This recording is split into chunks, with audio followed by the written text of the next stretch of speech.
Alright, testing. 1, 2, testing. Am I live? Am I live? Am I live? Testing, testing. I just realized is the. Oh, yeah. Cameras. Ooh. Oh gosh. Right, testing. 1, 2. Oh gosh. Testing. Oh gosh. Am I live? Am I live? Am I live? Testing, testing. I just realized is the. Okay. Oopsie. Okay. Hopefully there's not double audio. Let me know if there's double audio and I'll have to go and fix that. But if there's not double audio, then we should be good. We should be good, but let me know if we are live so that I can fix anything I can. Because I am not sure if we are live right now. I mean, actually, I know for a fact we are live. The main issue is that I don't know if everything's working properly right now. So let's see. Am I live? Am I live? Let me know if we are live. Am I live? Am I live? Okay. Okay. It should be good, right? Oh, whoa, did that start on its own? That's a little creepy, actually. Yo, I've never found this Soju to be that strong. How you doing, it's Ned? Yeah, I agree with you. I've never really been. Oh, never mind. I thought for sure my vertical camera died again, but it's just lagging. But yeah, so. I enjoy soju. I think the first time I ever started drinking, I drank soju and I did get kind of like fucked up on it. But then as I got more into drinking, as I got more into like mixology and cocktails, like the soju very much became a lot milder to me. Sorry, I'm just making sure of a lot of stuff. I don't have an intro screen like other people because I don't really believe in intro screens anymore. But I just want to make sure that all this is pretty good. How are you doing right now? It's Ned.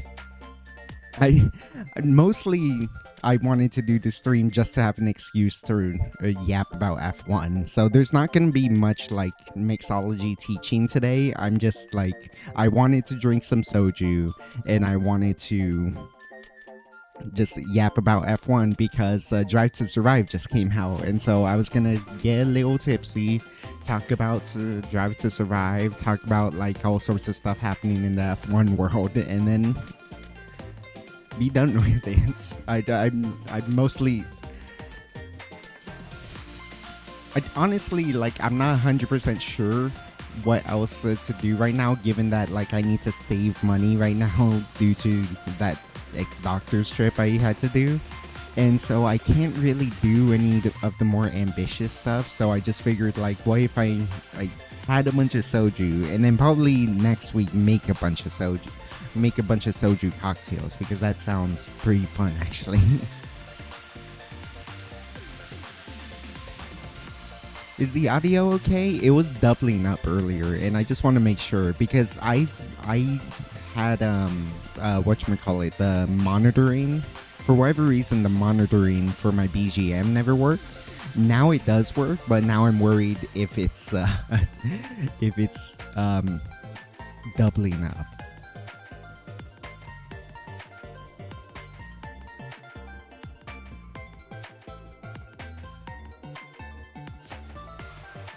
This should be good. Yeah. What else did I need to check? Oh yeah, there's one more thing I need to check just to make sure. Sorry about this. I promise I will actually start sipping on soju in due time. Let me just like fix one more thing.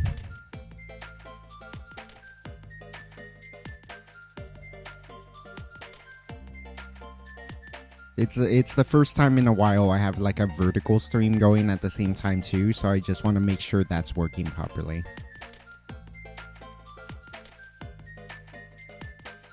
Okay, yeah, that seems to be working fine. Okay, awesome. Ugh.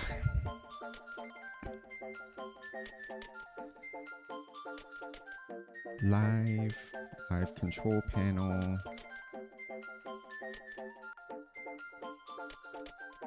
Boom. Okay.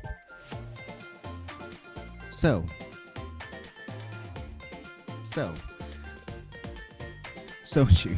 The first time I had soju was like honestly right after I turned 21, I think. Sometime around there. And then so we went to this place I really like. It's like this Korean fusion place. Hella good burgers, hella good like Korean American type stuff. It's really delicious. And I had soju and I found it to be pretty good.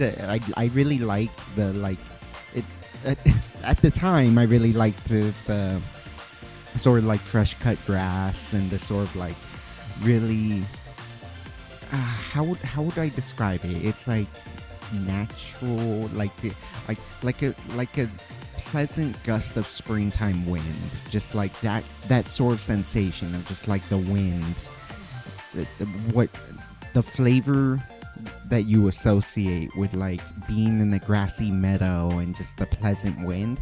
At some point I found that to be a little too like grassy, too like I don't know, or like in nature in a way. It wasn't right. So I definitely lean towards flavored sojus, like say a strawberry soju, or my personal favorite is lychee, but these are the flavors I have right now. And so we would drink a lot of that. And the first time I got fucked up, and I apparently ranted a lot about my parents when I did that, but. I mean, I was younger and dumber back then. I appreciate them a lot more now, and it's it's a nice thing. One, because it's very accessible. Like even plain soju's really accessible and delicious, and then any flavored one, it's straight up. There's a reason. There's a joke. This tastes like juice. It does taste like a. It like straight up like that. So like the apple one wouldn't taste like. Oh, the apple one wouldn't necessarily taste like apple juice, but it does taste like I don't know, like apple flavored soda without the carbonation. That's a we'll see when we get into it. Like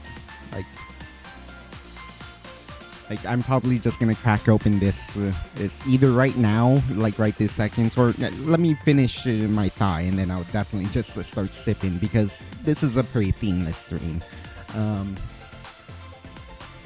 No double BGM that I can hear. That's good. That was the main thing I was worried about. So if it's not double BGM, we are Gucci. I might actually start doing a playlist of Blue Archive BGM so that it like mixes up throughout the stream. I've also thought about would you find it boring if there was no BGM, if we just had like just silence? I will admit, like I am finally getting around to editing videos, and it is a little bit unfortunate that I don't have that I can't do like the separate audio tracks that you can do with Twitch VODs.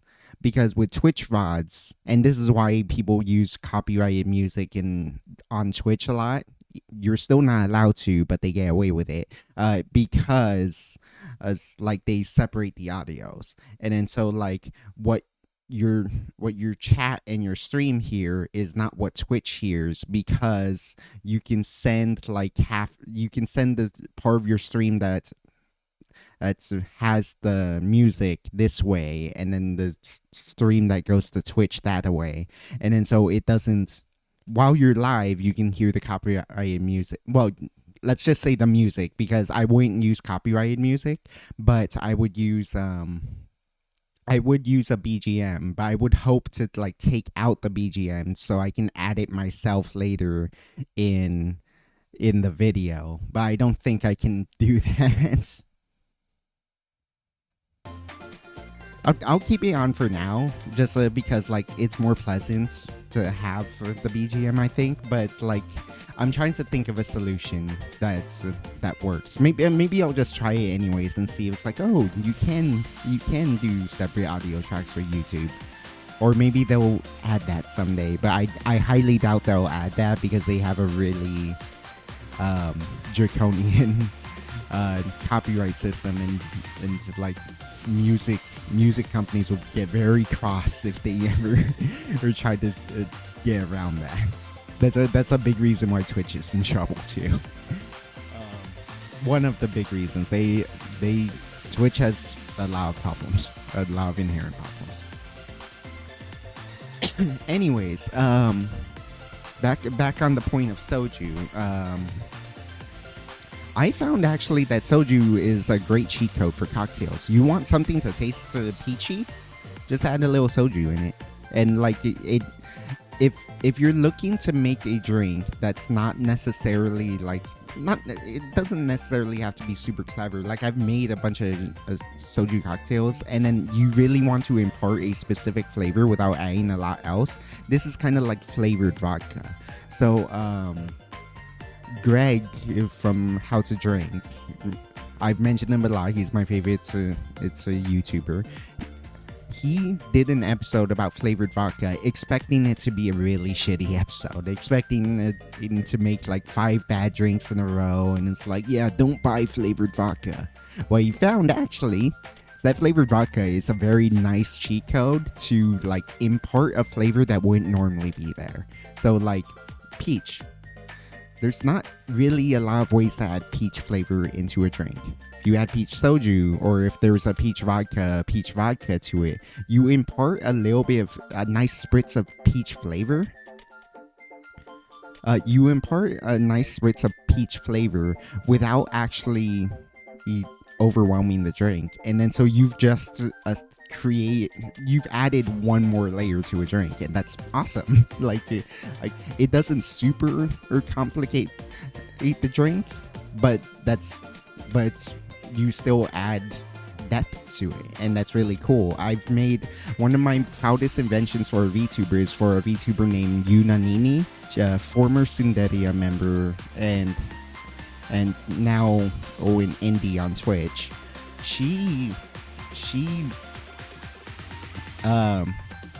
I asked her just about her favorite things, and she likes strawberry, she likes peach, and she likes soju. And then so I made a cocktail for her that was the Yuna Martini, and then it was made with peach soju, and it had a nice depth of like curacao, the like a grassy sense of soju, the peachiness. Like it's a little bit like artificial peach flavor, but that's fine. I actually don't mind that, like the candied peach. And then like the strawberries mixed in well too. It was a really nice cocktail. I'm really proud of that. And so like you can use these pretty well. I'm probably gonna repeat this whole spiel when we actually make cocktails with these. And then of course there's the soju itself.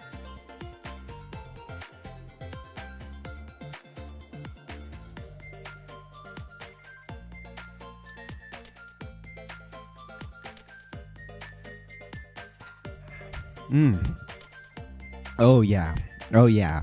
That tastes like if you melted a strawberry candy, and then if you melted the strawberry candy and then like watered it down a little bit just to make it even more liquidy, and you watered it down with like alcohol. You watered it down with soju. And then so that's really lovely. So the reason I love flavored soju so much is like the unpleasantness of like the grassy sort of like quote unquote natural flavor of the soju. The unpleasant parts get muted with whatever flavorant it is, whether it's the strawberry, whether it's the citron, peach, apple, whatever, and it masks it with that like semi-fake fruit flavor that just makes it really nice.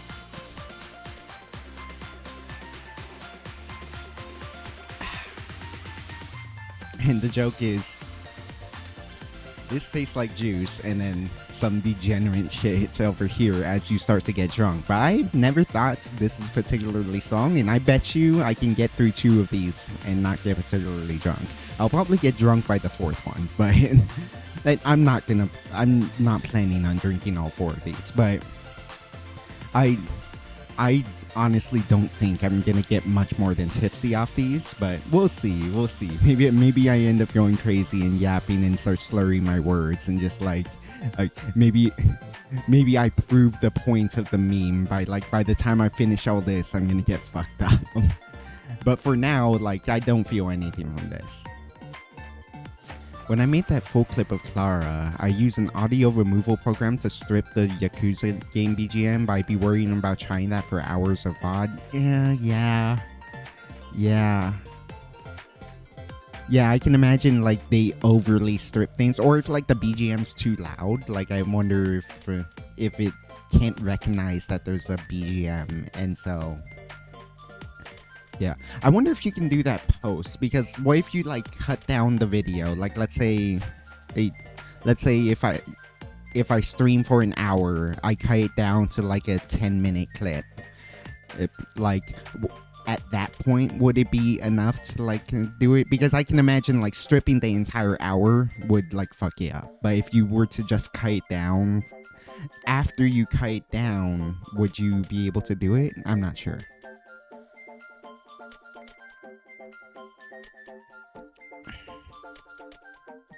Oh man, what did I want to talk about again? Race cars, Drive to Survive. Man.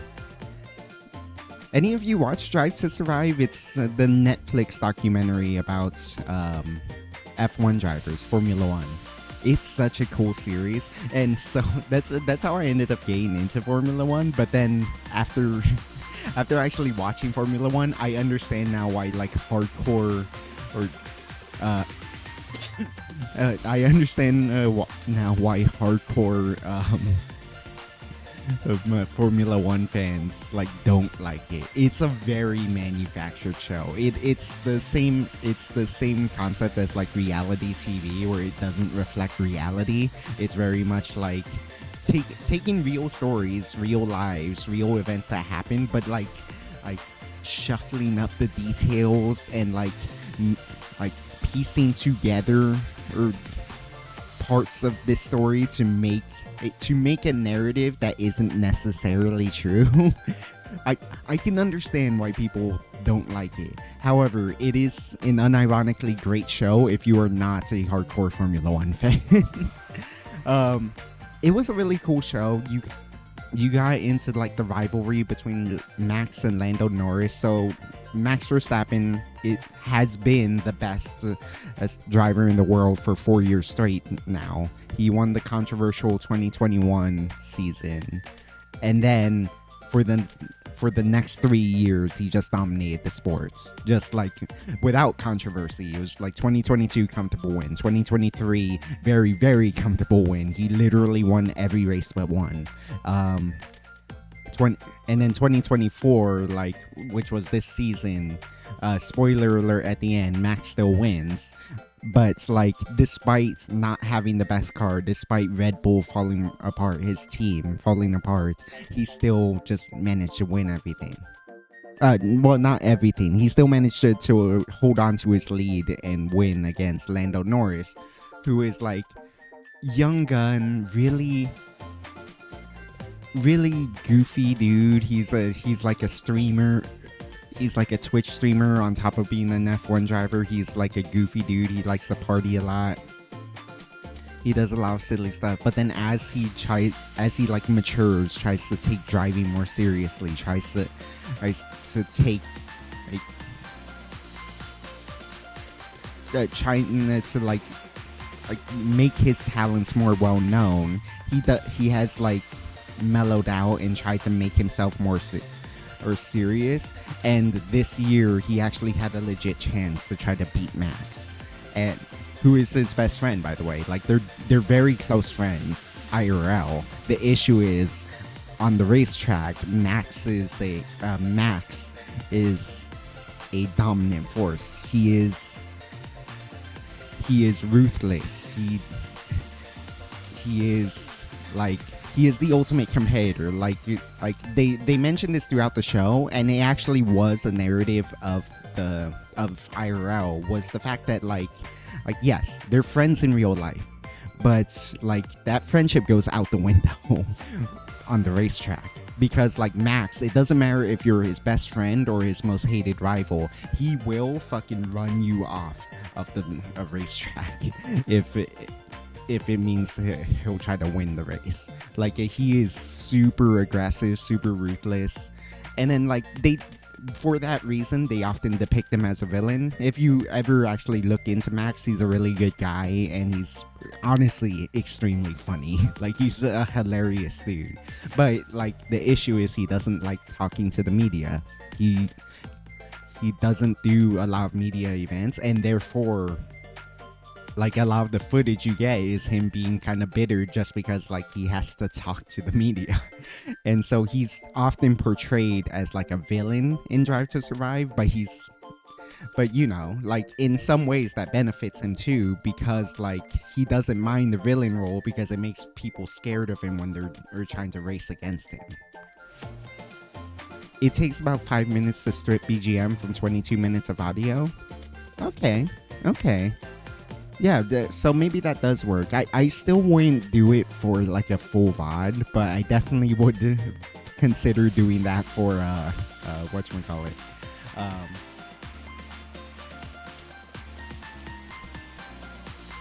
Yeah, I wouldn't do that for a full VOD. I would do that for I would do it after it gets cut down. So like once we get down to like 30 minutes or something, maybe then I can like wipe the slate of the BGM. Maybe that would work. Yeah. Maybe that would work. It's definitely something worth trying at the very least.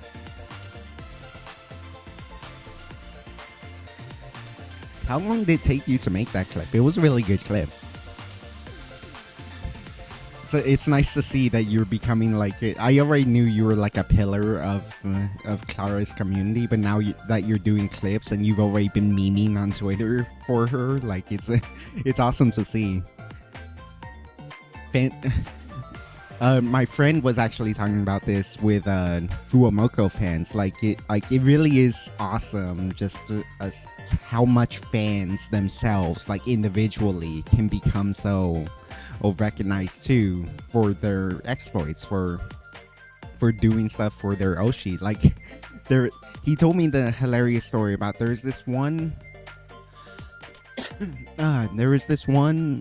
Fuomoko fan who had like taken the pilgrimage. Context, I do not watch any Hololive. I haven't watched Hololive in a few years. So basically the only news I get is what people tell me. So feel free to fill in the details as needed. But so Fuomoko were talking about like a Mr. Donut shop that they really liked. And for the record, I had no idea about Mr. Donut. The biggest exposure I had to Mr. Donut is actually a reference in Blue Archive. Of course, it's Blue Archive. It's a whoa. Sorry, I just need to fix something. Okay. Master Donut. Fubuki is really into Master Donut, the character Fubuki in Blue Archive, and so I was like, and like it's a popular branch, etc. And then so Fuomoko talked about a specific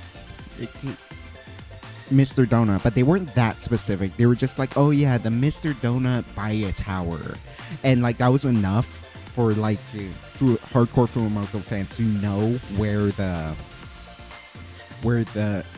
which exact Mr. Donut they were talking about. And then so this fan, American, like took the pilgrimage to Japan, goes to this Mr. Donut, and it's closed. It's just not open. There's a bunch of people sitting around outside, and like one of them looks up at the dude and goes, "Bow bow," and and then he goes bow bow, and it just this ability to communicate through fandoms just based on like VTuber greetings is so amazing. So he had that experience. He's a little bummed out that he couldn't go to it, so he comes back. He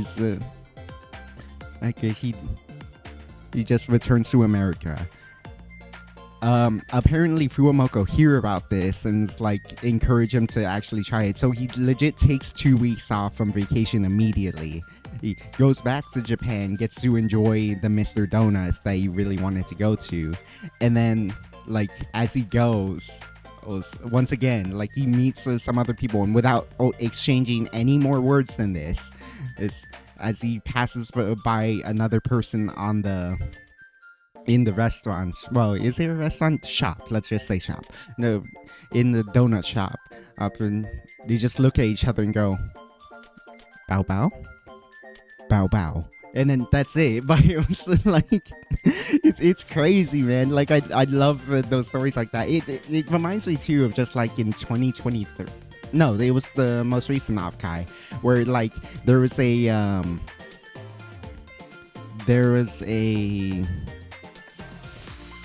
what is it called again? The like idol dancing chat and team from the fans. Wotage? I forget. But hella predictably. So like they had a panel for like Wotage, and the entire line, literally the entire line, and it was a pretty stacked line. It was a pretty long line. The entire line was filled with Kiara fans and Pomu fans. And it's just like, it's like there's no way it could have been anything else other than those two.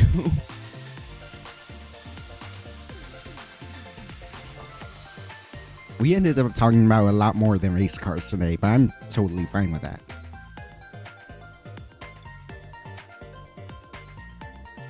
Oh man, it's really good.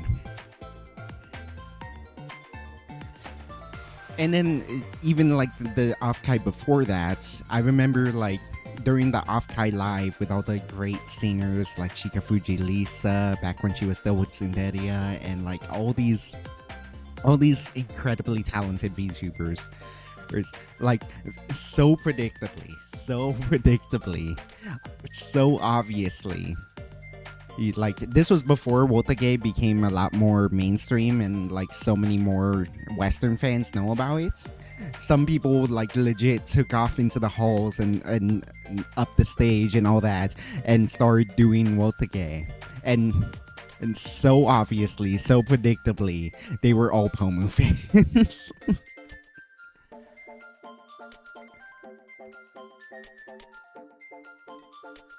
And like that led to a discussion with us about just like, I know there's discourse on Twitter about this some time ago, and I'm so glad the dynamic has finally flipped, which is like idol culture is good, actually.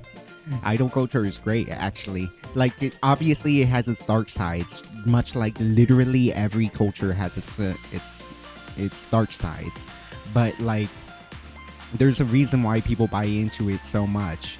There's a reason why it's so prevalent. It's so prevalent in Japan in a positive way. There's a reason why idols want to become idols in the first place. It's like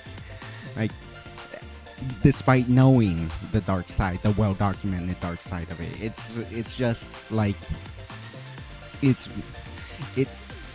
that kind of fan culture is so powerful and so strong and so heartwarming and so wholesome. It's just that when it gets taken too far, very clearly it's wrong and it's bad. Like there can be too much of a good thing where it like corrupts and gets tainted, but like that's true of literally every possible fandom you can think of.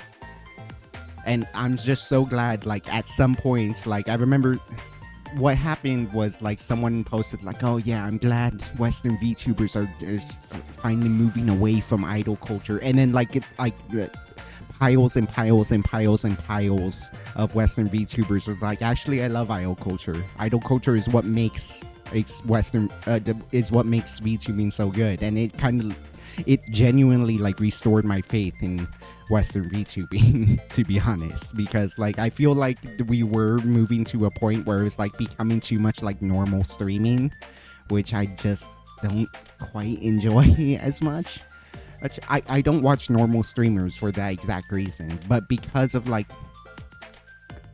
you don't even need to be like hardcore like kanpeki idol, like just the fact that we have like oshi marks, the fact that we have like this like tight-knit fan culture, the idea of having an oshi, someone to push, which is what oshi literally means, is to like help them grow and improve. Like that's idol culture, man. Like yes, there's the toxic parts of idol culture too, and we can't ignore that, but it's also great that idol culture exists. I feel like people confuse idol culture / VTuber culture with Hololive culture. There is a part of that. I still believe in what's her I know it's Terumi. Was it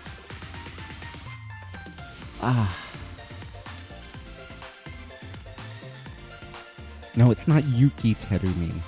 There's a Filipino YouTuber named Terumi who did like at least 2, maybe 3 different streams trying to explain idol culture to people who are ignorant, frankly. And like there like she explains like, okay, here's what idols were like in the 50s, 1950s.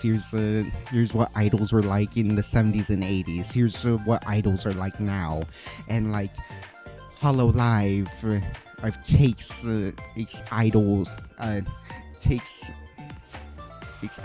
this way, and then also like they take this from it, and VTuber culture spouted from this, and like she did a really good job explaining proper idol culture, and then also Hololive's influence on idol culture. And the thing is, like, this was from like 2 years ago, and like I think it still holds up now.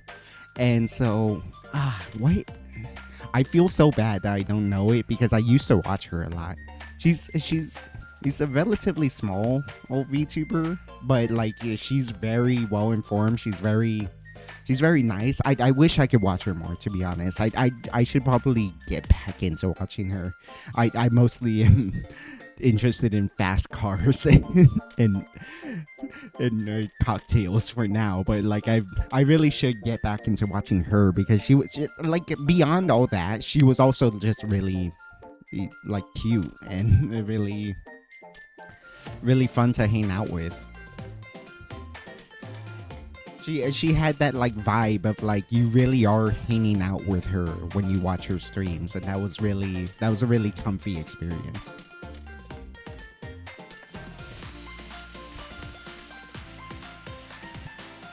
I got my start with Hololive. I still like some of them, but their output of the culture has some kind of warped perspectives. I can see that. In my case, honestly, it's a completely selfish reason why I stopped watching Hololive. It's largely because they got too big, and then like the spammy like Twitch chat culture like seeped in, and I really hate that. I know I've told this story, but I'm just gonna say it again. I remember like trying to get back into Hololive. I started watching Shiori streams, and Shiori is like deeply interesting. Shiori is such a good talker. She's such a good storyteller. She's such an interesting person because she's a weirdo. And it's like she's telling this story, and like and she legit she's doing the typical thing where it's like, okay, if you're talking about someone older, you kind of tone down your voice a little bit, and so you're like yeah. And then so I was talking to this older man, who's like excuse me, miss, can you do and then, you know, just like anytime she's talking about this older gentleman that she was talking about in the story she was telling, she would do that. It's like deeper voice, and literally the entire chat, and I'm trying to ignore chat because I know it's filled with spammy memes and like uninteresting, which is a shame. Like I think part of streaming is the fun of at the very least half interactivity. Like obviously, especially in a big chat, they are just physically unable to read everyone in chat. But like there is a level in interactivity there, and it's like I would at least like to pretend it matters, the chat. But then they all start spamming like sexy voice, flush face, sexy voice, it's real voice reveal, etc. And it's like to the point that, like, again, I'm trying to ignore chat because I find it too brain rotty, and then it interrupts her because it's like, what is everyone talking about sexy voice? And it's like, oh, that, and she gets sidetracked from her very interesting story just because chat is like spamming a tired meme over and over again, and it just really grated me. It really grinded my gears, and I just stopped being able to watch. Again, I haven't watched another Shiori stream. I haven't watched Hololive since that point, after not having watched Hololive for like 2 years. And so it's unfortunate. It's also selfish. I understand that. It's like punishing the VTuber for something that's not them. But it's like also like I do not blame the VTuber at all for this. It's just that like I just can't really mix with such a spammy sort of chat room like that. You know what I mean? I do personally just selfishly as a fan demand that at least the illusion of interactivity through the chat exists.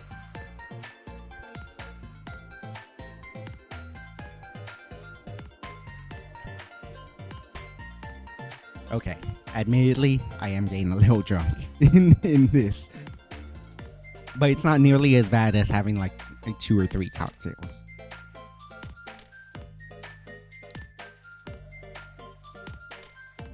Oh man, super duper unrelated. I had such a craving for fried chicken, so much so that like I just bought like hella fried chicken. I bought like 5 pounds worth of of raw chicken, and then like the whatchamacallit, the clerk told me like, hey, this is buy one get one free, are you sure you don't want another one? I was like, what? What? So I just like, okay, they let me set aside my order, they let the other customers through while I found another thing. So now I have like 10 pounds of chicken that I'm like marinating right now, and like I'm not 100% sure how I'm gonna get through it all. We're gonna end up having fried chicken for like all month at this rate.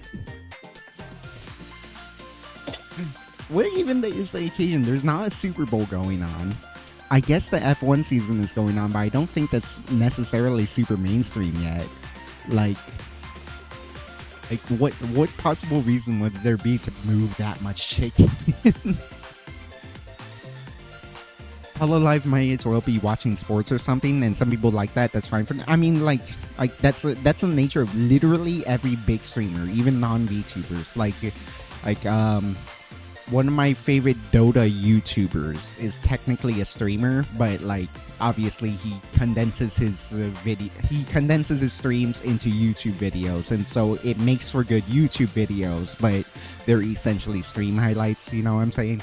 But like I'm looking at his chat. His chat is so brain rotted, and it's the sort of thing where it's like, and the thing is like what makes him a good YouTuber despite like not really being a dedicated YouTuber is that like he does explain himself. He's a really good Dota player. He's good enough to be able to play with pros on like pub matches, but like he's not good enough to be an actual pro. There is a difference there. It's weird.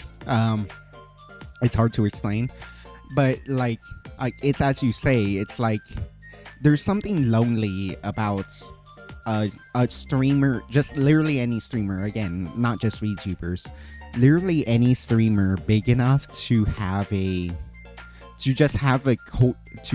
chat that's so big it becomes spammy by nature, just because like at that point like there's too many people in chat, you have to kind of spam. You kind of have to like pay to get your message seen with like donos and whatnot, or tips or whatnot, super chats, wherever the Twitch equivalent of super chats is, to actually have them seen. And it's just like it feels kind of lonely because it's like I think with small to medium sized streamers, like chat doesn't move fast enough to that like you still have that sense of like you they can react to chat, they can talk to chat directly like we can right now. And like that's like the ideal stream experience. That's why I think streaming is supposed to be. When it becomes that fast, it's very clear that he just doesn't pay attention to chat at all, other than like in between matches, and then he can sort of kind of talk to chat, but obviously it still moves so fast that he can't respond to like most of the messages, just the ones that catch his eye.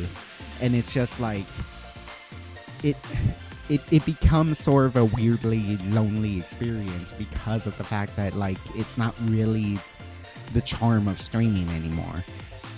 I do enjoy that the fact that VTuber culture, I don't know if this applies to idol culture, I'm not well versed in it, but like this idea of like placing a lot of importance on your fans helps with this, that like it does bridge that gap even with a huge chat. But it's still like when it gets that big where like chat feels forced to spam in order to have their voice heard, essentially, it just feels bad, you know.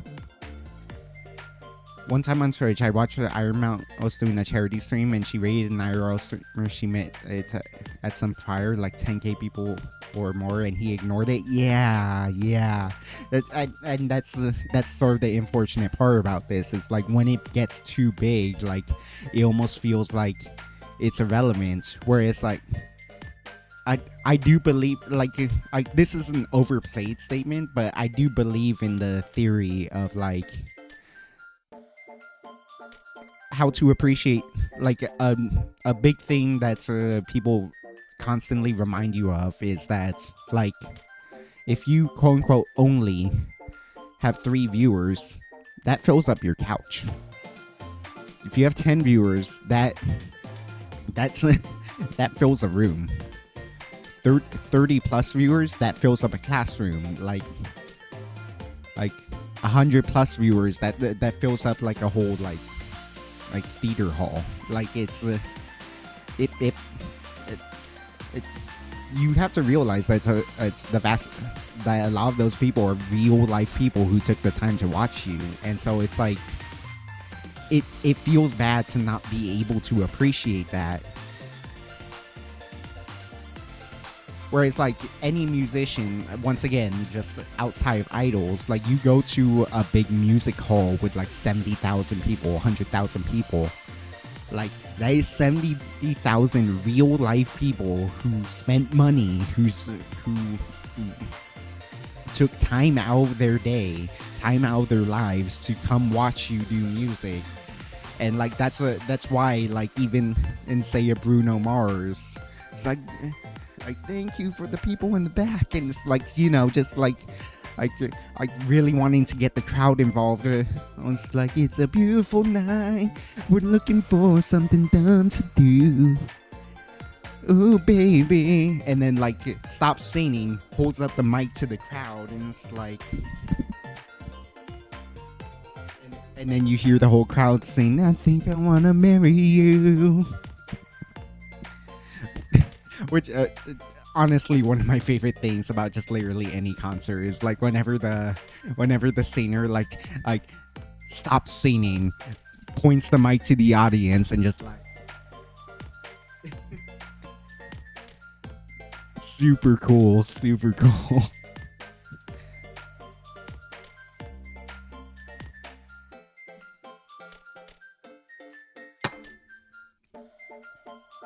Bam. 1 bottle of soju done. I would say I'm about as drunk as 2 drinks. Two quote unquote real cocktails. So okay, it's not an entire this tastes like juice experience. I would say it tastes like juice, and that's when I'm starting to get drunk. Apple, peach, or citron? Citron I find to be a little bit strong. Apple I find to be a little bit overbearing.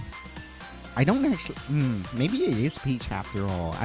Peach is very clearly my fourth favorite flavor in comparison to all these. Oh wait, it's not showing up. I would say peach is my least favorite compared to all four of these, but I think it's the one I can probably drink the most of, which is a little weird, but I guess it's not the same as my taste in beer. So I think I mentioned that my favorite beer is Blue Moon. Actually, let me go grab it real fast.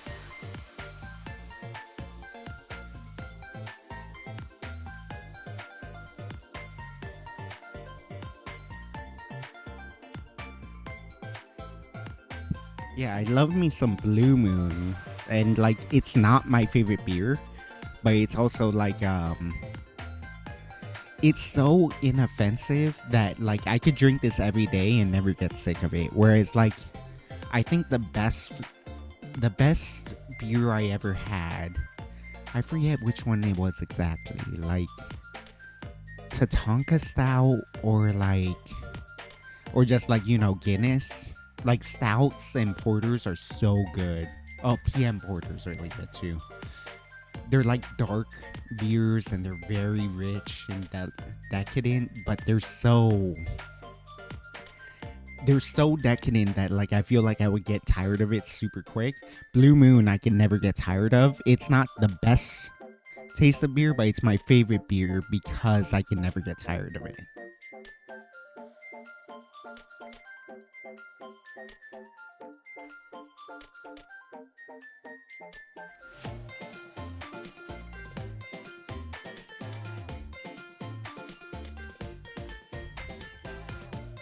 BRB gonna make a quick snack. I should probably get a snack too. Actually, well, for one, I forgot to close the fridge, but I'm probably gonna grab a snack real fast too.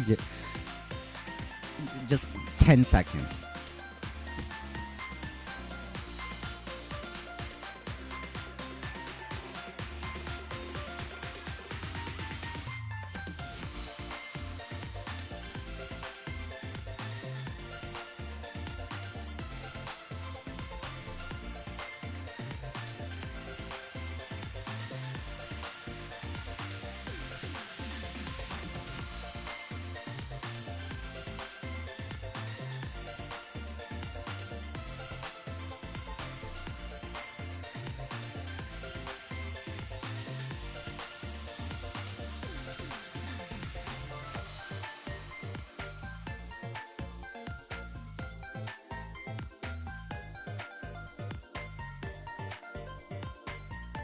I'm making some popcorn, so I'm probably gonna pop back out and then pop back in. And then, peach. Well, okay, I grabbed Citron. Citron might actually be the choice here. Definitely not apple. Yeah, I'm thinking Citron. Let's do Citron next.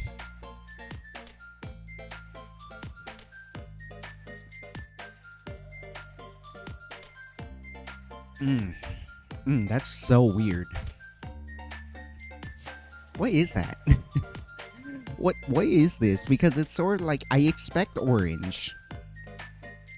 It tastes like lemony, but then also orangey. Like it's some weird in between. It's not quite just orange. It like tastes lemony, but then it's like, okay, they're showing this. What the hell is this? Because I assume it's one fruit. It's not like a hybrid of fruits.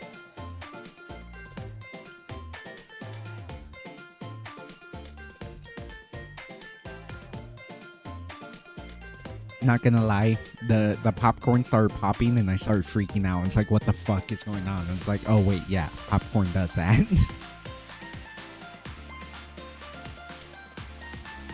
Let's get back to F1 cars because I just kind of want to tell the stories. So 2024 was such an interesting season. There were so many storylines, and I actually don't blame Drive to Survive for not covering all the stories. There was just too many. There were so many different storylines, and like I would say, if like imagine it was like a Western RPG, um, you would have the main storyline, and the main storyline is divided into 3 chapters. So the first chapter would be the continued Max Verstappen dominance. It was just as he won 8 of the first 10 races. He was still just as fast as ever. He was still as amazing as ever. And it was like, you saw the hints of it. Carlos Sainz ended up winning after Max had to retire with a brake failure with one of them, and Lando finally won his first ever race after 5 years in that first chapter. But the main story is Max dominance. Continued Max dominance. Max Verstappen won 30%, not 30%. Max won 90%, like all but one, literally all but one, races last year. And then he won 8 out of the first 10 races this year. So continued Max dominance. Middle of the season is McLaren's uprising. This is when Lando Norris gets the best car in the field now. Red Bull is not advancing nearly as much, and so falling back from the field. And then like McLaren starts dominating. McLaren with Lando Norris and Oscar Piastri really start dominating. I think the popcorn's already done. Give me a sec.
Shit, I think some of it burned. Oopsie.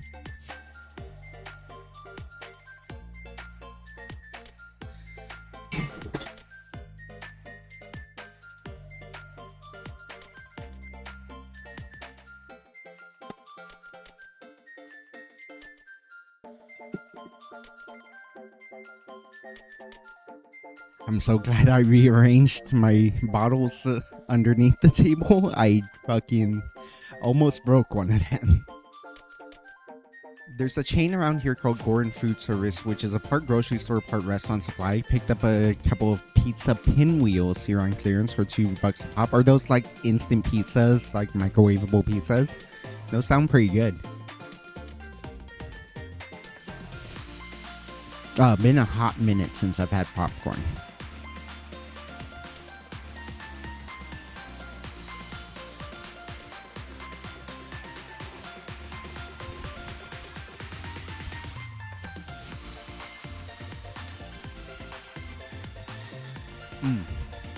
Delicious.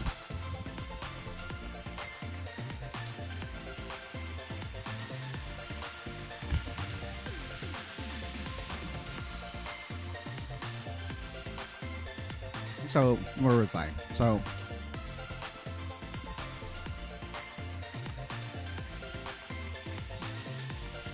Max's continued dominance, McLaren's uprising, because like after Miami, the first one, Lando won in the first chapter of it. He McLaren had brought like a ton of upgrades to that Miami Grand Prix, and they were continuing to upgrade throughout the season. And like by the time they got to the mid-season, Red Bull had completely fallen off, and then McLaren rapidly rose. And then so McLaren started taking over, and they won like a ton of races there, Lando and Oscar. And there's like the weird inter-team drama between them because both drivers, Oscar and Lando, were so good that they were taking wins off each other, and that's part of why Lando couldn't catch up to Max at the end. And then the third chapter is Ferrari's attempted comeback. And to note, spoiler alert, they don't manage to complete the comeback. And that was actually a pretty interesting storyline too.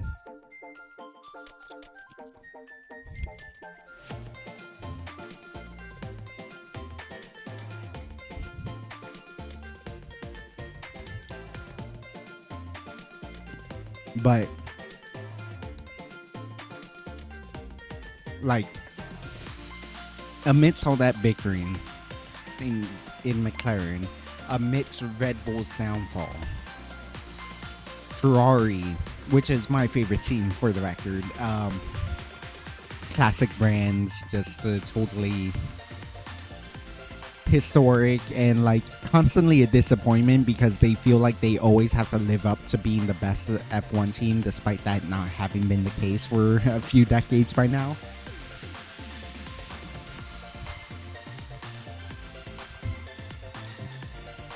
Like they really came into their own this season. They were on the same like trajectory as McLaren, where like McLaren are, how do I have to like invert it. Like McLaren's like rising up and up and up. Ferrari are like going up and then sometimes down and then up and then sometimes down and then up. But like when they go up, it's at a faster rate than McLaren. The issue is when they go down. And then so it's like Ferrari had been like consistently pretty good, just with some dips every now and then. And then that's why they managed to like come back, and like the title fight was between McLaren and Ferrari, and it was such a super interesting like storyline there too. But so like you had the three chapters: Max's continued dominance, McLaren's rise to power, Ferrari's attempted comeback.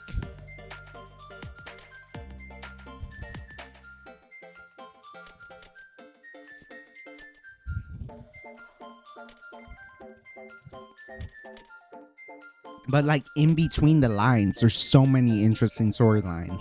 Mercedes' weird struggles. Like Mercedes had this weird year where they were clearly the fourth best. They weren't Red Bull, McLaren, Ferrari in terms of like being in this three-way fight for the championship.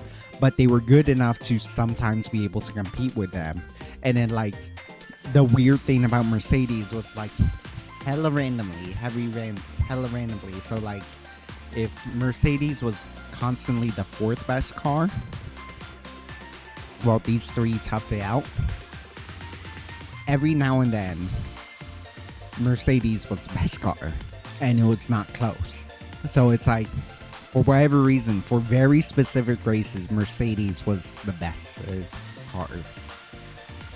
And it was so random because it's like for 4 of the races this year, like it was Mercedes dominance, and it was like,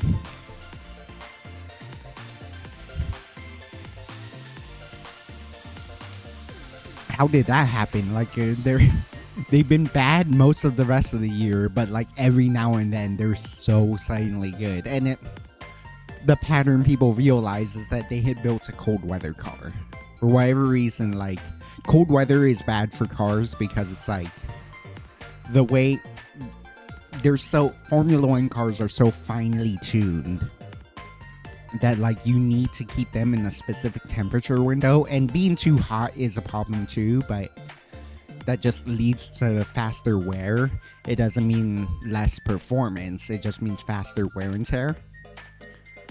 When it's too cold, then they just don't work right, because like the thing is, you need heat, specifically in the tires. You need heat in the tires for them to like constantly be able to have grip, to be able to stick to the road as opposed to sliding around. And for whatever reason, Mercedes was really good in cold weather. They had built a car that somehow maintains grip even in cold weather. The issue is you can't rely on that.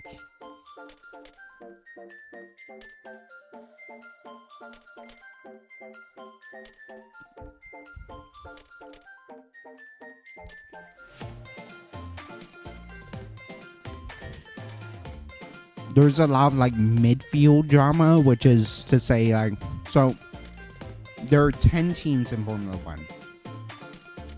We only really talk about 2 to 4 of them at the same time, because of the fact that like only 2 to 4 have a chance of actually winning the race, because like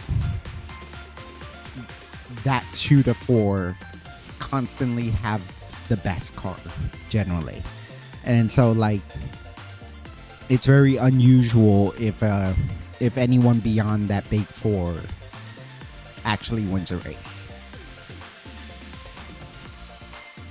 But it doesn't mean the other 6 teams don't matter. The other 6 teams are very interesting in their own right, as long as you think of Formula One as 2 separate races. So it's like the battle for the front, and then the battle for the midfield. And then so with that in mind, like fighting for 6th place is technically like fighting for 1st place in a different division. And then so that fight was very interesting, because Haas, the only American team on the grid, was like they've been a laughingstock their entire existence. Like they started in 2016 and they've been a laughingstock. They're always like last place or 9th place. They're just always been bad. This year they were in 6th place, which is 1st place for the midfield. And they were really good this year. They were really consistent. It was really interesting how quickly they improved. But then like Alpine, the French team, like had been garbage, like literally like 2nd to last place all year. But then after one upgrade, they suddenly like got 2nd and 3rd place. And so there's like a point system that's a little too complicated. If I ever do like a dedicated F1 stream, like I can go into detail about it someday. I would love to do an F1 watch along at some point. Ooh, maybe we can do that. Maybe we can do that drunk watch along. I'll intentionally not watch the race and we can watch it together. I would definitely have to private it, or I would definitely have to like I would have to figure out a way to like do a watch along without having like without getting my channel in trouble. But we could totally do that.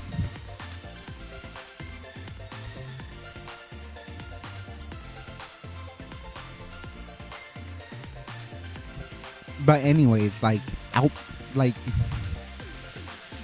again, like the top 4 teams are fighting for 1st through 8th place, and only the top 10 get points.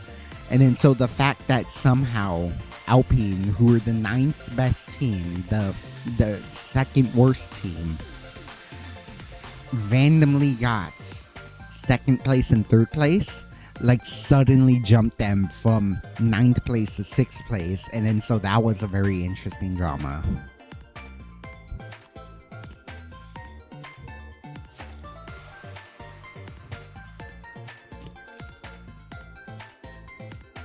And then there's like the Verstappen Russell scandal, or like Verstappen was like, oh, I've never seen a driver try to screw someone over so much. Or like Russell saying like, Max told me I was gonna put you in the fucking wall. Like literally, that was his exact words. Like he said to the media, I'm going to put you in the fucking wall. And like, it was like, oh, spicy. Hey, NJ. Hell yeah, we're already 2 bottles in. We're already 2 bottles in with Soju. How you doing, man?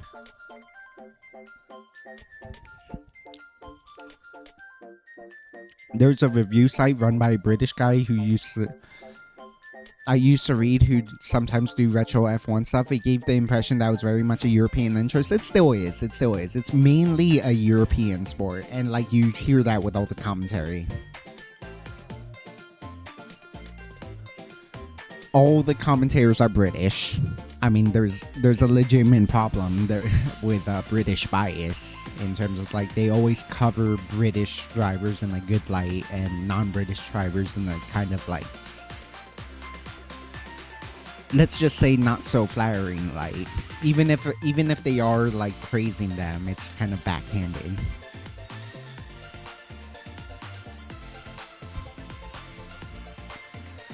But like, Drive to Survive, the Netflix show about F1, became really helped spread its interest to other things. And besides that, like, there's a Mexican driver on the grid, there's a Brazilian driver on the grid, there's a Japanese driver on the grid. It is a worldwide sport with like worldwide interest. And so like, while it's mainly a European thing, while it's mainly specifically a British thing, it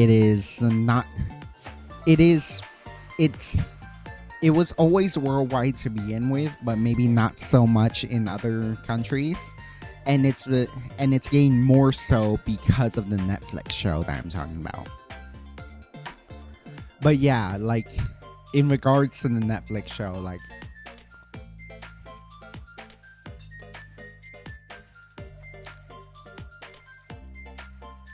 it was bizarre that they left out some of these storylines. Like, they didn't talk about Aston Martin at all. They hilariously didn't talk about Russell's disqualification at Spa, but like, that wasn't his fault. Like, there are weird penalties in F1 that like is not at all the driver's fault, but the driver gets penalized for it just because like they're the ones directly involved in the race. And then so Spa is the Belgian racetrack. Trying to get this into frame. And so Spa, George Russell, and they did a whole episode about this. George Russell managed to pull off a one stop, which is to say, like, you have to pit stop at least once in F1. You have to use the 2 different kinds of tires. And then, but like, it tends to be smart to pit stop twice, because like, especially with how fast these cars are going, with how much they abuse the tires, with how much they turn and slide around and all that, it benefits you to have as fresh tires as possible. So, to stop, like, stopping to change your tires takes a long time, so you want to do it as few times as possible, but you also need to do it both by the rules and because it makes sense. So you would have to, the plan was to stop, which is to say, use this tire, stop, use this tire, stop, finish the race on a 3rd tire. George Russell decided to do a strategy where he decided, you know what, I'm gonna try to one stop. So I'm just gonna stop once and try to make these tires last as long as possible, and then try to make these tires last as long as possible. And it worked. And like, he made that call, and he was like everyone was talking about, like, oh, it's a 2 stop, like, it's faster if you do it twice. Even if you lose time in the pits, it's better because you would have fresher tires, you can handle the car better, because as the tires deteriorate, it's harder to drive, obviously. Like, they're gonna slide around more if the tires are super worn out. But like, he managed to finish the race on like a really old set of tires and win the race, and it was really exciting and like heartwarming and just masterful. the issue, the issue. So, a huge piece of context. Like, F1 cars do not have power steering. The car does not help you as you steer. The car does not help you as you change gears. The car does not help you as you brake, because that adds a lot of weight. That's detrimental to how fast these cars can go. Everything the car does is an extension to the driver's physical ability, and it's highly stressful on the driver. Like, they have to manage this like huge car that they can only operate with the steering wheel, but it takes all their strength to even turn the steering wheel, let alone do it 70 times in a row, because like they're going around the lap like 44 times or 70 times or anywhere in between. And like, a driver can lose legit 8 to 10 pounds in one race just because like the physical strain it takes to actually drive these cars. And so what happened was he ended up barely underweight, and so he actually got disqualified. His win didn't count, but they didn't mention that in the show, and people were like, oh, they're lying, that's not what happened in real life, that's not, Drive to Survive is so fake. But it's like, that's not the point of the episode. That wasn't the point of that narrative in real life. Like, in real life, it really was a good job. It really was an excellent drive. It's just that for reasons beyond his control, he doesn't get the credit for it in terms of the leaderboard. But like everyone knows, and even the show acknowledges this by not mentioning the disqualification, that like that was indeed an excellent drive by him.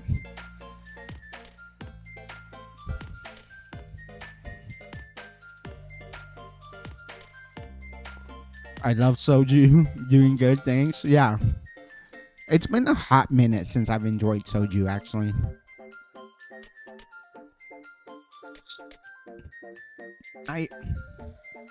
I can't have Soju that often because I do think I get tired of it relatively quick, but when Soju hits, it really hits. It's so delicious. And so like, I really love when it's time to have Soju, I really love just indulging in it, like having a big old pitcher of it, or having like a bunch of bottles of it. Like, so Soju is good as long as I enjoy it occasionally. And today was the occasion. I did want to make cocktails with these eventually, but today I just wanted to yap. But today I just wanted to Zatsu. Been a while since I just Zatsu too. Like, I don't think I'm particularly good at Zatsudanin, but like, I had a lot of thoughts about like F1 today, just because I've been like super obsessed with F1 lately. I've been playing the fucking I really want to stream this one day, but like I doubt it would ever be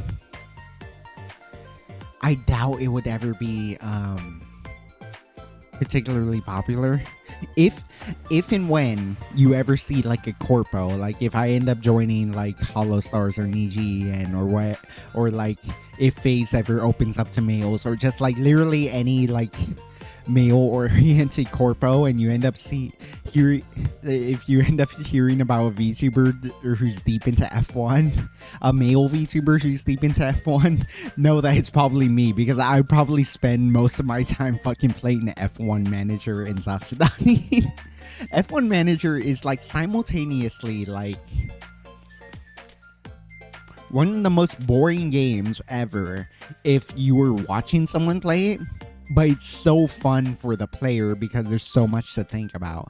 I equate it to like a control mirror in Magic the Gathering, which I'm also a huge Magic nerd.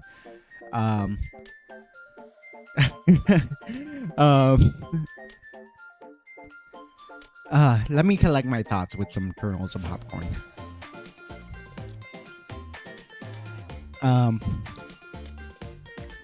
Soju has become one of my traditional drinks my friends and I have at MacFest weekend. Nice, nice. Flavored soju is so delicious.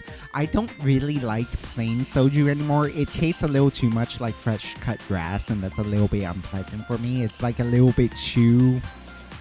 It's weird to say this, but natural. Like, it just tastes like too intensely like grassy.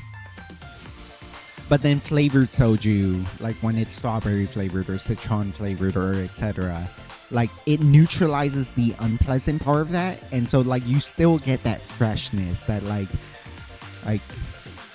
wind in a grassy field old flavor of soju, along with the flavorings of like say a citron or a strawberry, and so that flavorant masks the unpleasant half of that flavor profile. The internet tells me citron is a milder relative of lemon. Okay, so it is closer to a lemon than it is an orange. Because yeah, this does taste really lemony to me. But also it does taste, maybe it's just a visual thing. Because like there's a whole eat with your eyes thing. There's a great food theory episode about this actually, where they talk about like the color of the gummy bear tricks your mind into thinking like, well, if it's a red gummy bear, it must taste like strawberries or cherries. And so like the taste testers are trying to convince themselves that it tastes like strawberry or cherry, even if it tastes like blueberry. And so it's like, you do eat with your eyes. And so like for me, this tastes like, let's see.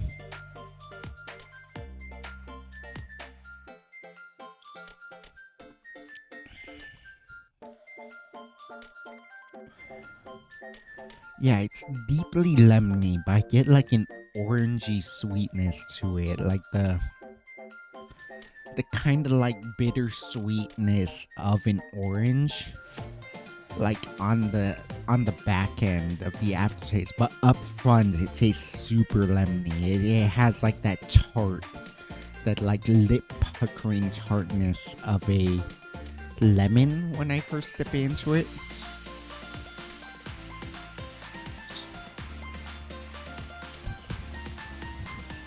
Yeah, it's so lemon up front. But then it quickly fades into like an oranginess, which is why I'm like, what is this fruit? Because it's like, it's a picture of one fruit. I assume it's a singular fruit, but I taste both oranges and lemon in it. Citron is one of the original citron fruits, while the lemon is a hybrid of the citron and the bitter orange. Okay, so I am kind of right. It is kind of the in-between between a lemon and an orange. But like the citron is a real fruit that exists on its own. It's not like a blend or anything.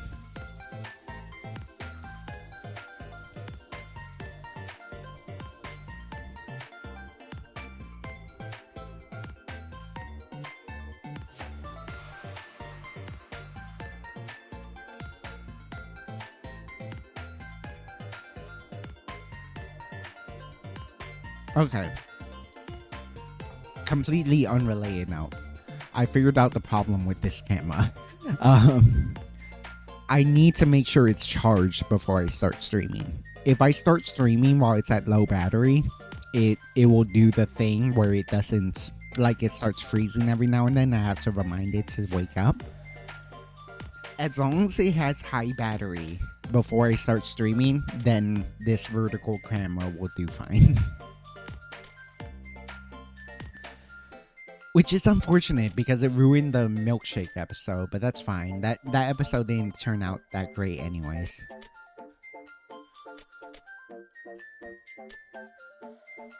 It sounds like citron was what the lemon was hybridized from. Oh, so was it sort of like a weird like breeding thing where it's like, okay, farmers were breeding lemons, and then like they were slowly trying to, but we want it to taste more like this, like orangey and stuff, and then so like they continue to like get the strains of lemon that do this until it eventually broke off into citron. Was it like a breeding thing?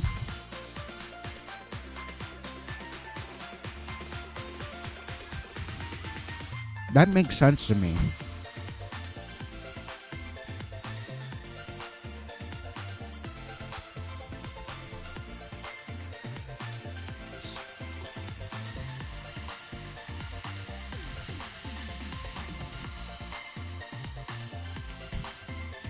Other ways, citron was first. Oh, okay. So we had the citron, and then like, oh, we want more of the tartness. So they like, as it branched out, it's like, well, this strain. But let's do it this way.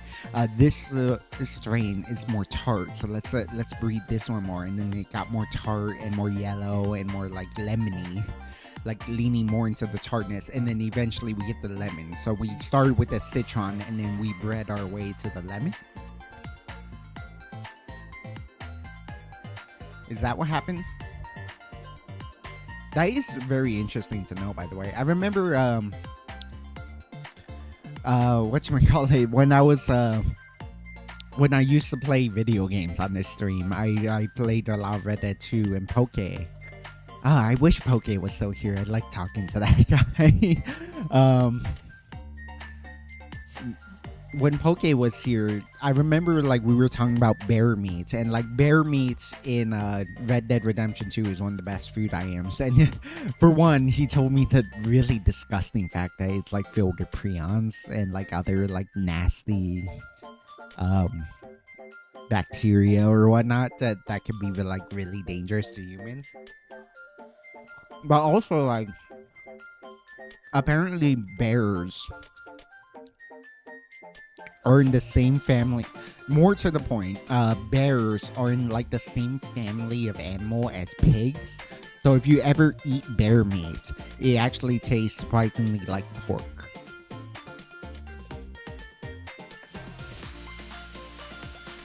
And I thought that was really interesting.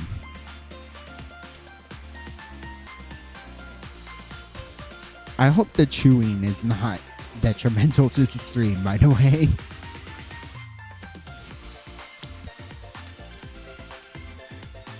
I think maybe I'm wrong. I am getting pretty drunk off soju. Especially because I'm almost done with my second bottle.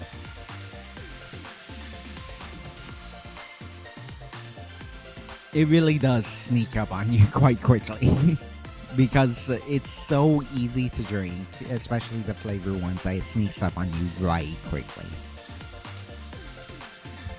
Man, I eat on stream all the time. You're good. Okay, that's fine. As long as it's not like detrimental. Oh shit. Alright.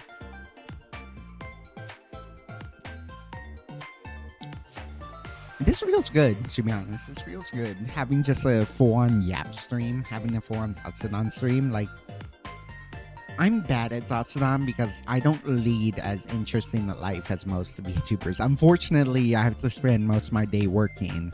And if I'm not working, I'm working out. And if I'm not working out, I'm like playing video games. And then so it's like I feel bad because I don't feel like I'm particularly good at Zatsudan, but Zatsudans are where you learn a lot about like a VTuber's personality. But this has been fun being able to talk to you guys about just like what I've been brain lying about recently, which these days is F1. And genuinely, I just love F1. I swear to God, I play like literally every waking hour that I'm not working, that I'm not working out, that I'm not cooking for my family.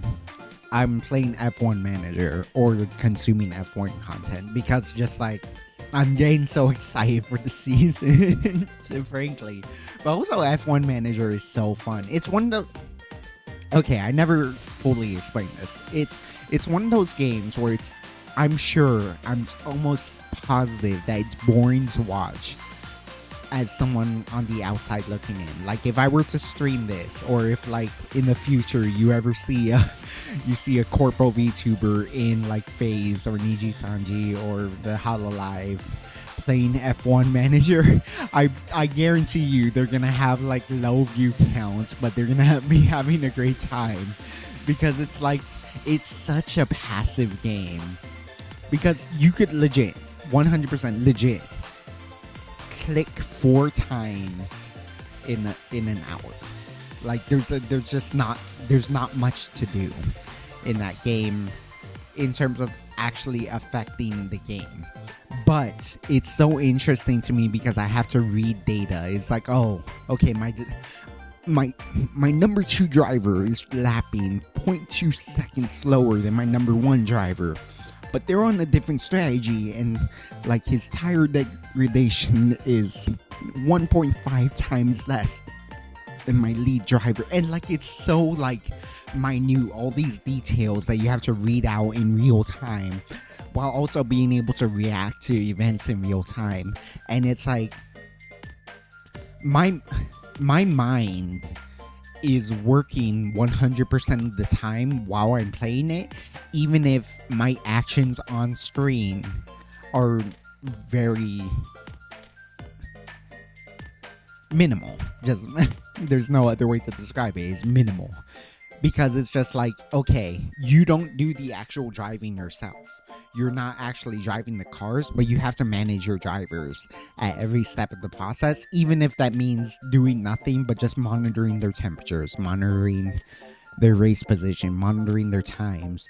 And then like if you need to intervening, but not overreacting. And like it makes for a great Zatsudan on type of stream too, because like during practice sessions it doesn't matter. You just let your driver circulate for an hour.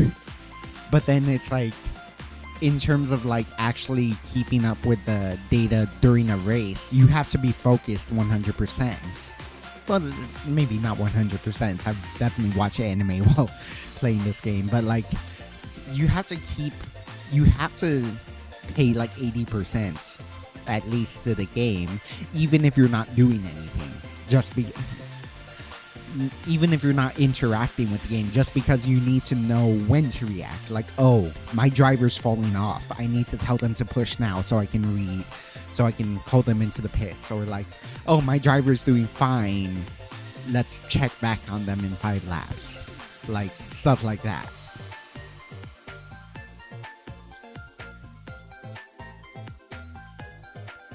And so like it's really stressful. It's really stressful in a fun way, but not in a way that's like necessarily fun to watch. You really need to be in your own head to enjoy it.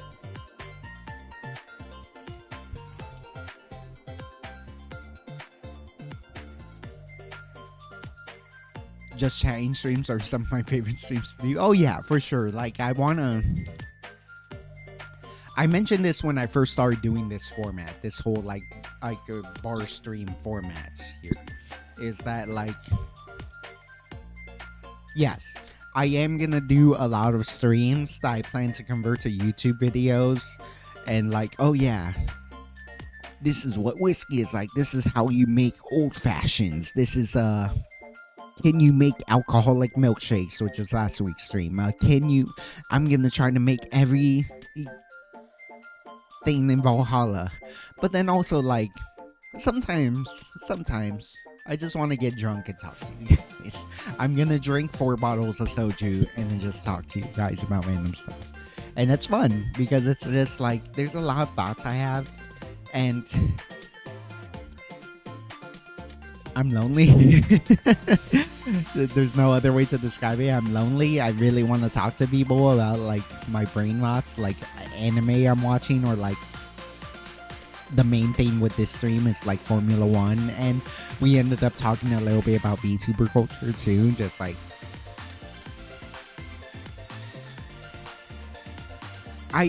I feel like I'm bad at Zatsudan streams. I'm so bad at just chatting about Zatsudan streams. I'm just too introverted to really like pull that off, right? I'm not, and I don't lead an interesting enough life to like be able to have interesting stories for like a Zatsudan. But it's also like, it's fun. It's game to talk to you guys. Like I talked to my friend at work, and like it feels good. It's refreshing. Honestly, it's I feel good. It feels. It makes me feel less lonely, honestly. Just being able to have a chat to talk to you guys and just like it doesn't matter if this doesn't become a good YouTube video. It doesn't matter if this necessarily helps me. It just makes me feel like being able to talk to you guys about this, and the fact that you guys respond to it is like feels good, just because it's like I'm so introverted in real life. It's hard for me to talk. I'm glad I can talk on stream, but it's like I like being able to. I do like being able to talk to people, and I just hope that like it's fun to listen to the stuff I want to yap about.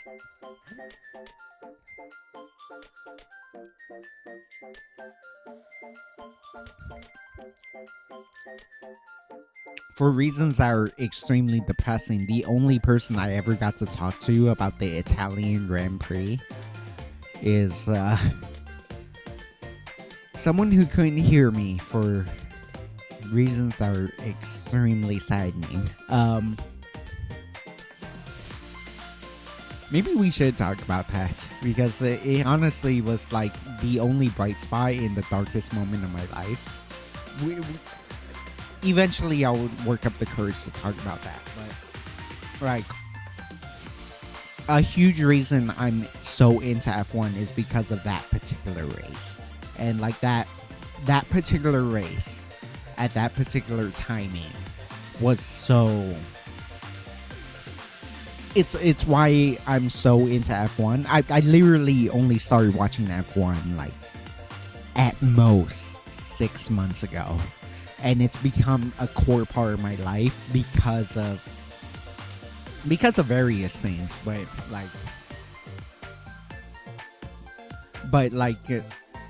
it became like my solace, and it's really fun to talk about that. And I'm hoping that like me yapping about F1 helps you guys get into it too, because it really is fun for me to talk about that.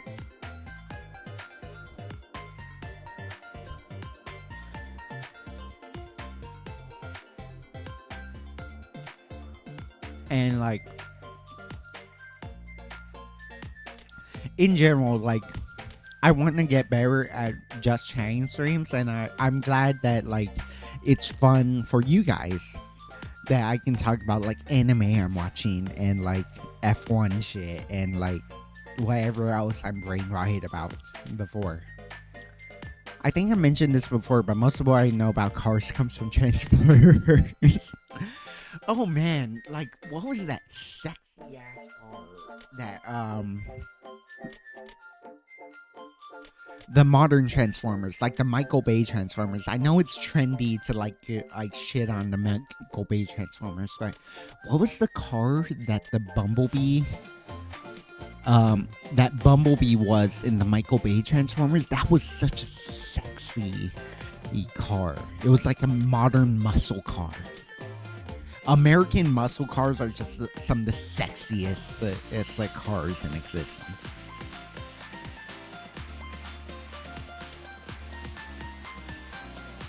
A huge criticism of F1 cars, and I think there's this gaming channel that I like, and what they do is like they're a general gaming channel. They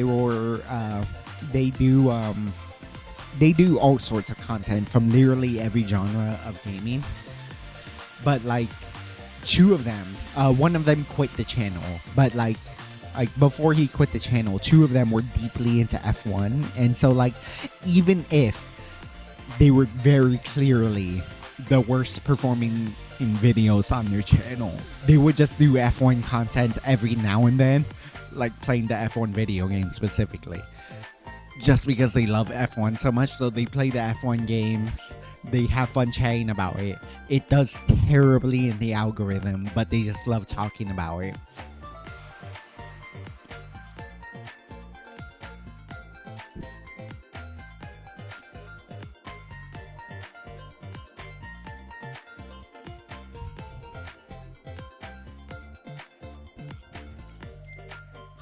And yeah, it was just so cool that like they left room to like knowing that it would get no views.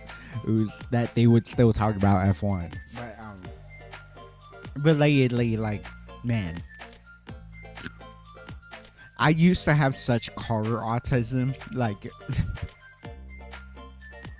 to this day, my dream car is the Dodge Viper. I'm so sad that they've discontinued it since like 2014 or something, like a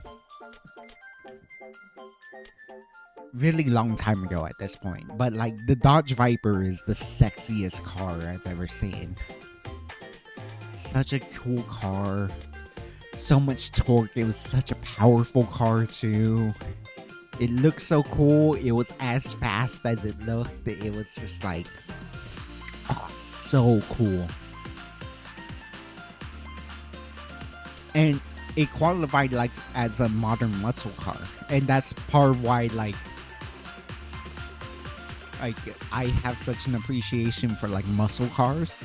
That's like my favorite genre of car, American muscle. And yeah, I thought Bumblebee was such the modern Bumblebee from the Michael Bay movies was the sexiest car. Just that yellow old muscle car. And yeah, I saw it in chat like 5 minutes ago. Thank you so much to both of you, NJ and Chibity. The Camaro, the modern Camaro, oh, that car is so sexy. Oh my god, that is such a cool car. If I ever get rich enough to like a fun question. Actually, let me ask you guys this chat. Like, beyond charity stuff, beyond being a good person, like, ignore all that. Ignore all the like, oh, if I were rich, I would give my money to the poor, or I would invest in this charity or whatnot. Like, ignore all that. What selfish thing would you do if you were unfathomably rich? Like, if I was unfathomably rich, I would want to just buy like every kind of Viper. Like the Dodge Viper is such a sexy American muscle car. I love that car so much. If and when I ever get rich enough that I can just buy cars willy-nilly, I would definitely buy some Vipers and drive them around on tracks.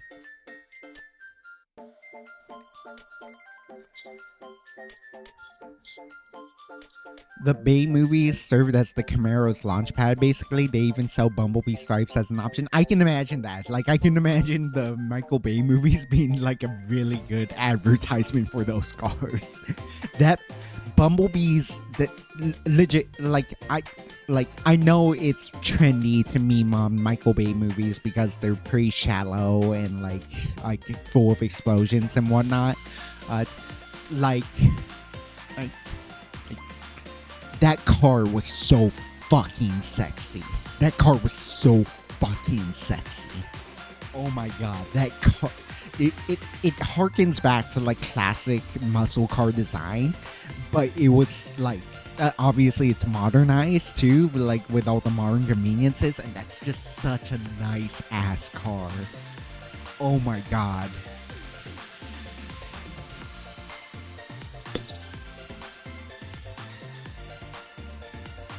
Unironically, I buy my dream home. What would that entail? Honestly, a dream home for me, like, I mean, while we're on the topic, I would need like a 5-car garage for all my Vipers. I would like actually a nice kitchen with like an island. I would want like an island station and then like a nice stovetop now that I'm really into cooking. I would like my own like streamer cave. Like, I know a big thing when you become a big content creator is like you would buy a house where you would have one room specifically for your content creation. If you're a streamer, that's your streamer room. If you're a YouTuber, that's your YouTuber room. And like, I would definitely need one of those. Honestly, like, yeah, my bedroom would just be full of weeb shit. Like, I would just put like a million tapestries, all my dakimakura, my personal computer, all that. Like, all that. Like, yeah, if I'm thinking of a dream house, I don't necessarily think I would need like a mansion. I would definitely need like a pretty huge house in a nice neighborhood. One for security and two for like the specific, like the two specific rooms I need, which is like my YouTube room, my YouTuber room slash streaming room, and then my, yeah, as you say, home bar. Like I would need a nice either kitchen or at the very least a bar space where I can record bar content, and that would be a really nice bar room. That would be a nice spot to have too. But then beyond that, like if you've ever seen Markiplier, and he's like a multi-millionaire at this point, and he's actually talked about like he started a clothing brand. He straight up admitted that his manager suggested he start a clothing brand just for more money, because himself, he's already achieved his financial goal, and his financial goal became my financial goal, which is I can buy Uber Eats for every meal. I no longer have to cook, and that's like that's sort of where I want to get to. Like I just want to. I just want to get to the point where I can buy Uber Eats every meal. I don't have to spend like 2 hours a day cooking for my family.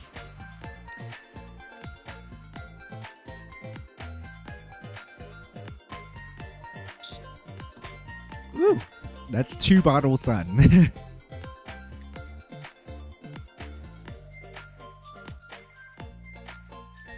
I see we have the same brain cells. Yeah. Like I don't think I necessarily need to live in extravagance. Like obviously, like I've mentioned my love affair with the Dodge Viper. I would want to get like multiple Dodge Vipers if I was unfathomably rich. But then in terms of like my actual home, my actual like lifestyle, I would just like buy weeb shit I want. I would simp to VTubers more. As Cheapity says, as I would get more art for like myself or VTubers I like. I would support their careers just because it's like I know how hard streaming is now, and just like I would love to be able to be like that super simp basically.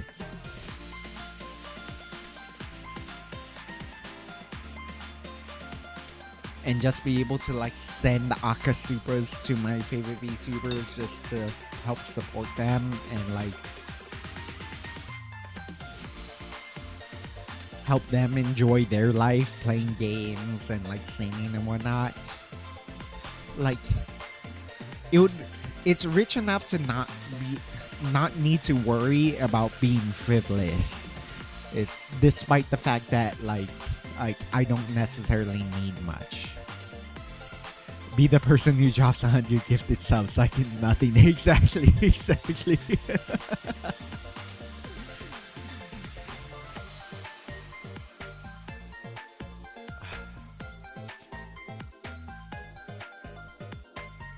It's something I'm obviously not capable of right now, but if I ever became a big streamer who can like do that willy-nilly, I've definitely wanted to try the love raid, which is to say Ludwig has done this, and it's definitely something I want to try if I ever get into a big corpo one day, or just like become a big indie somehow.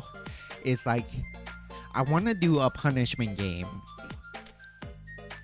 I tried to do this with Ultra Kill until I realized I'm broke. Where it's like so like in Ultra Kill, I said every death equals $1, and then so every time I die, I would have to spend $1 at their merch store. Partially because I just wanted everything in the merch store. I wanted the V2 t-shirt. I wanted the Gabriel and V2 Dakimakura. I wanted all that shit. But then every excess dollar would go to supporting other small streamers. And then so like I wanted to do if this is like a weird, this is one of my weird streamer goals. If I ever become a huge streamer with hundreds, maybe thousands of viewers, is that I wanna do a punishment game type stream where one of the punishments is to love raid someone, which is to say, link a small streamer's channel in my chat. Let's say like someone with 5 views, 10 views, like 50 views at most, 50 viewers at most. Just fucking like link them to their channel and have everyone follow that streamer. Have everyone donate to that streamer, and me personally donate like 100 subs to that streamer. And like that, I feel like that would be like, one, it would be really good content, and two, like it would genuinely like tangibly support someone.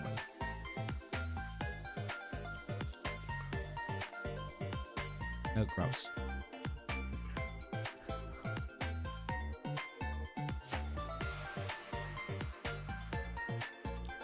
What do you think of the the armlets, by the way? I don't have my typical blue one, but it's like I've been buying a lot of like those quote unquote goth arm warmers. Since when did goth mean this like stripy shit? When did goth mean like this? Like even if they're bright, it's a weird colors. When did goth mean like stripy shit?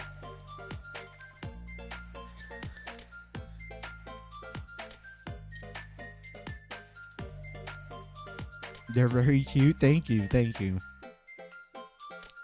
I'm still really shy about it, to be honest. Like it's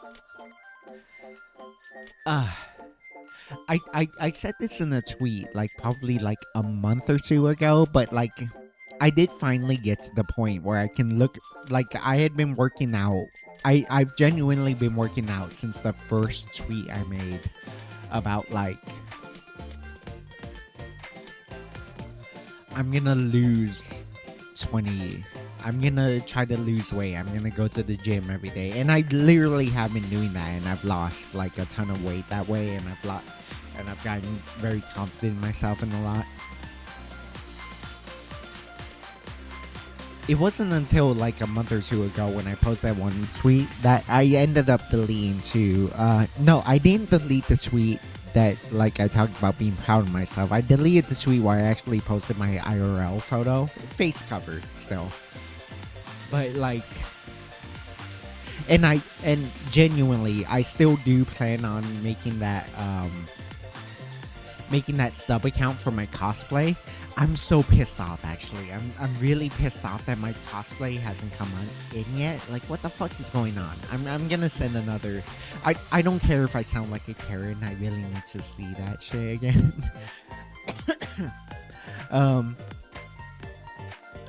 But yeah, like I looked at myself in the mirror and I finally felt proud of my progress, and so like I feel really confident in myself, and so I am gonna start a sub account. Unlike a lot of Western VTubers, I do genuinely believe in like the separation between IRL and VTuber, and so I do want to start a sub account for any cosplay or like, you heard it here first, cross-dressing attempts, and yeah, I'm so glad. Jesus, let me wash it down with a peach or apple. Peach, definitely for sure peach.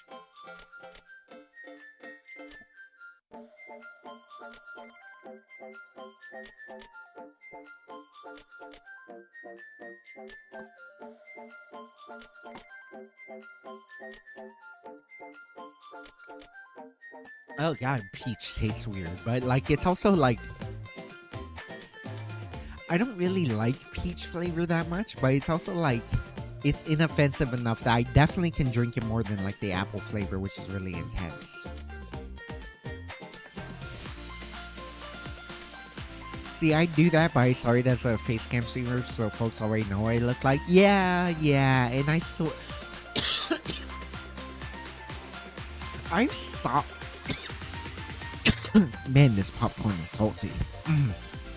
Okay, give me a sec to clear it.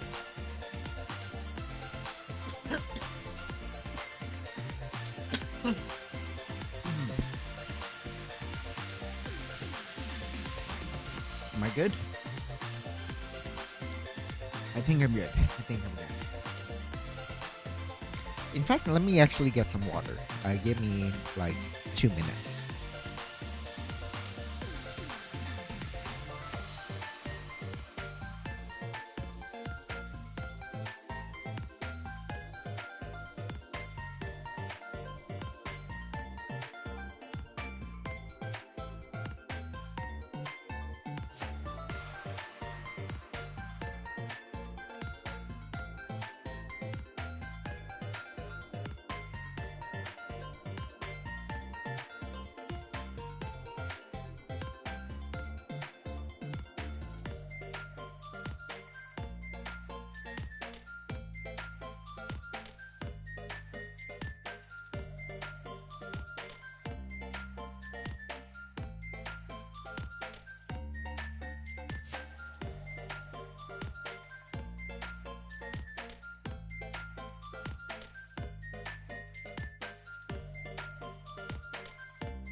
Okay, maybe I underestimate Soju. I really am getting quite drunk, but it tastes good, and I like talking to you guys.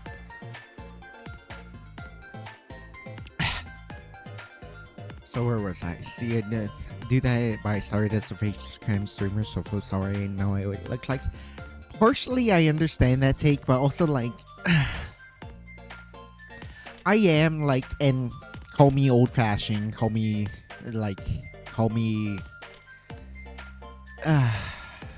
what would be the words?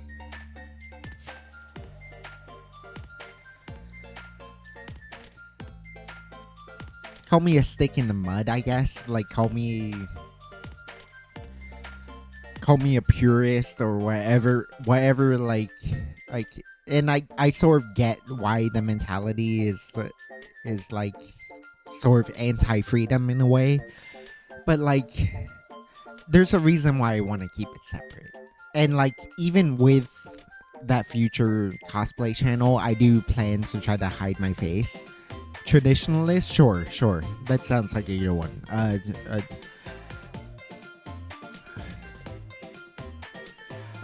Call me a traditionalist. Like I do, there is a good reason why I want to keep it separate. Like I do think like part of the fun of VTubing, both for the streamer and the viewer, is the fact that VTubing, like we get to which direction?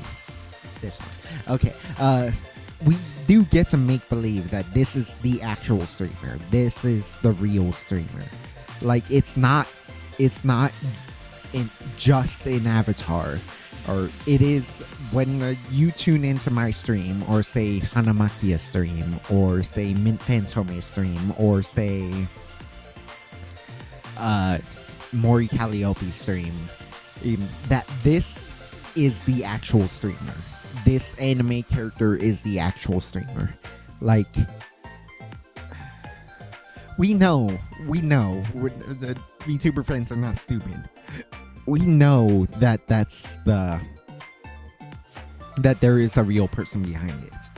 But like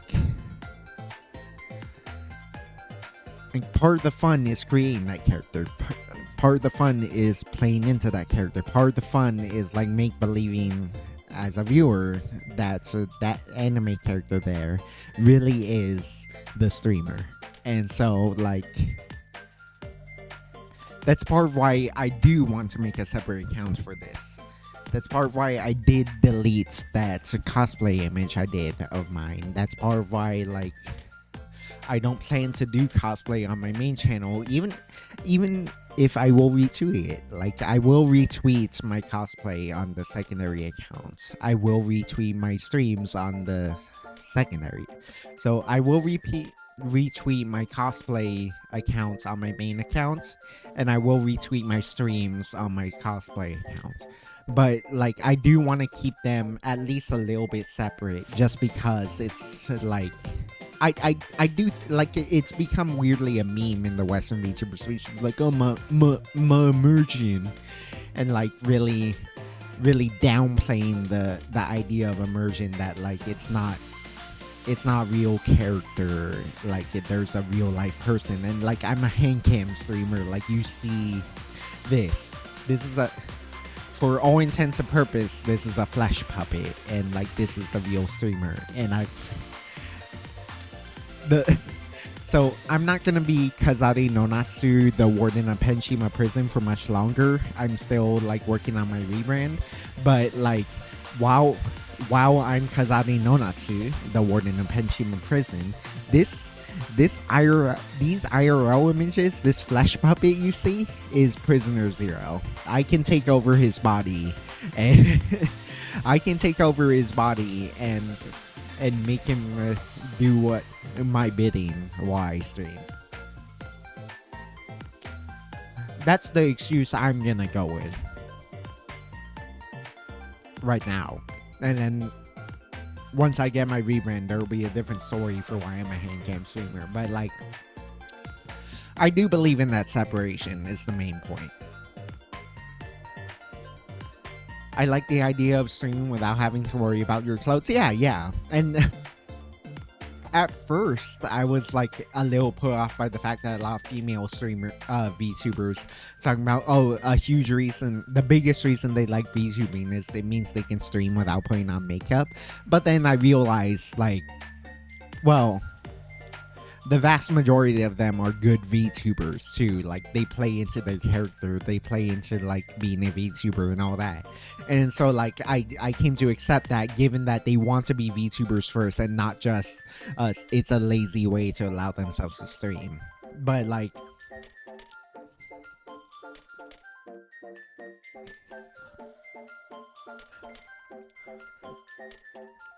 I still would like the separation of being able to just be a VTuber, because I do think there's a unique charm to VTubing, as opposed to like, you know, just regular face cam streaming. Because to this day, I still can't watch streamers. Like, I literally just don't really enjoy regular streams.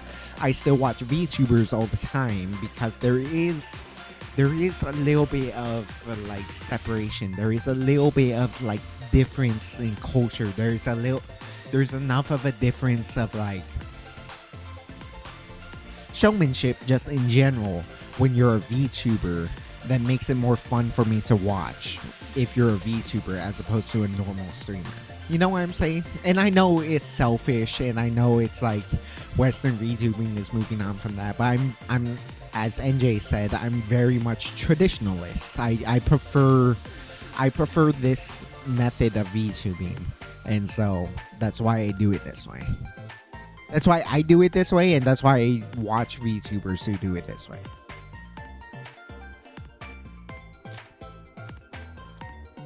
I don't know if that makes sense. Because also I watch Miori and she does a lot of hand cams too. maybe I'm just a hypocrite, but also like I know what I like. Maybe I'm badly explaining it.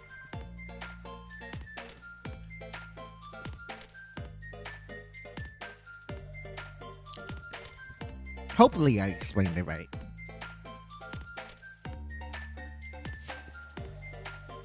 Is there any F1 stuff I wanted to talk about? Oh yeah, I'm so excited for the season. Oh my god. I'm wondering how Red Bull does. I'm wondering how specifically Oscar Piastri, Lando Norris's teammate, because I do think in general Lando Norris is much more consistent. He's a much better driver. But I think Oscar has a much higher ceiling. So let's see how long it takes for him to develop that consistently. Or if he never develops that consistently. Like, I think a weird comparison is if you watch American football, there's a quarterback named Matthew Stafford. And he's always been touted as one of the best as quarterbacks in the league when he's on. But like he's never been consistent, and he's already like 35. Like he's way past his prime. He's still a great quarterback, but it's like he's way past his prime, and he's still like pretty inconsistent. But his top end is so good, and it's like we'll see what Oscar Piastri is because he's so young. But I'm like really interested in what he ends up becoming because he's so damn good. His ceiling is multiple time world championship like a Max Verstappen, and it's really exciting to see. I want to see like how good is McLaren's dominance after all, because like Lando Norris legitimately can pilot that car to a world championship, at least one. Is Red Bull's demise greatly exaggerated? Because they did fail to win the constructors last year, so they finished third. But weirdly, that might be a good thing because they have more wind tunnel time. So like in F1, the thing is if the lower you are in the rankings, the more wind tunnel and simulation time you get, which is to say like you are restricted to how much you can test your car outside of the track, because there's lots of good computer data and simulation data you can glean that really helps the development of your car. But the better you do, the less time you get at that, and inversely, the worse you do, the more time you get at that. So I wonder if like Red Bull like suddenly like take back the lead because they have all that extra time to simulate their car to help them build a better car. I would like to see what Williams are doing. They were the second worst car, but like they have one of the best driver lineups, and they're on a promising trajectory. There's so many narratives. Lewis Hamilton joining Ferrari. Let's see what that does. Will they finally win the Constructors' Championship after like 20 years? Like, I'm a huge Ferrari fan. Like, it's become a joke these days that like Ferrari are gonna win it all. Brackets, I'm delusional, because it's like Ferrari have fucked up so much lately. Like, and I'm a new F1 fan. I ended up voluntarily rooting for Ferrari because like Ferrari are such a cool team. Charles Leclerc is so likable. Carlos Sainz was so likable. Lewis Hamilton is pretty likable. So it's like, I'm not sure. It always feels like they should be good, and like as I look into history, like I realize, yeah, I'm a Ferrari fan, but also like I understand why they disappoint every year, because it's like they always have such high expectations of themselves to the point that they can never deliver on it.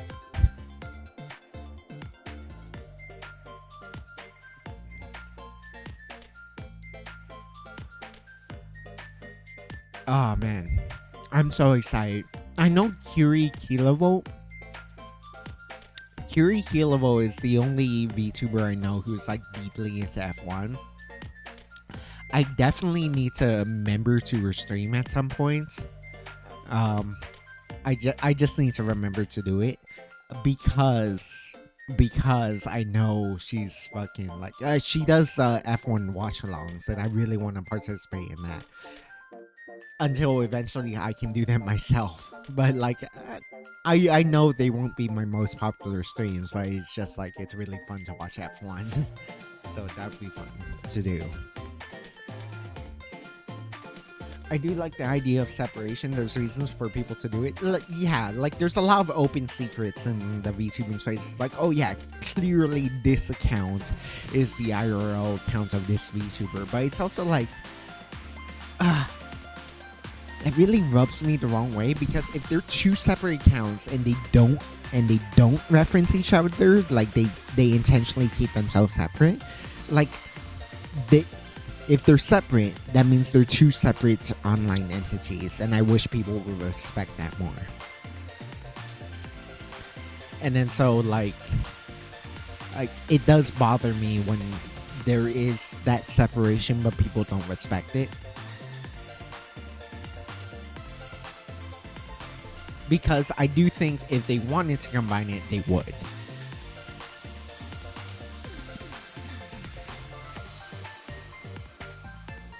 And I think fans should respect that more, because it's sort of like, it's super cringy when people give the nod wink wink when talking about like a new VTuber or a new IRL streamer, and like, oh, if you like this VTuber, you'd love this IRL streamer, nod wink wink, knowing that it's just the IRL account of this streamer.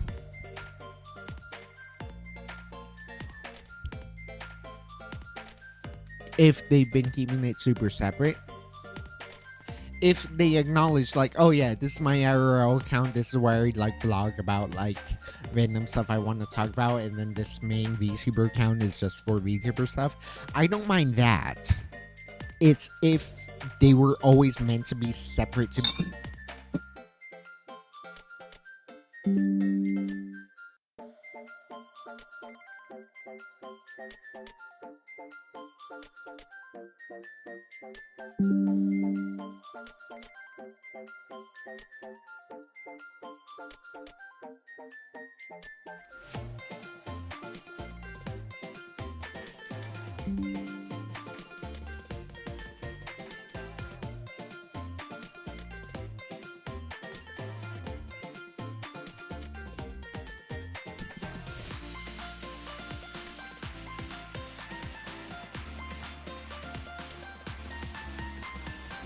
I did break one of the bottles. I'll have to clean that up later, but it's fine. Hopefully you didn't see too much. I'm gonna have to check the VOD, but hopefully you didn't see too much. But yeah, I just create a mess for myself, but whatever. That's sort of my fault.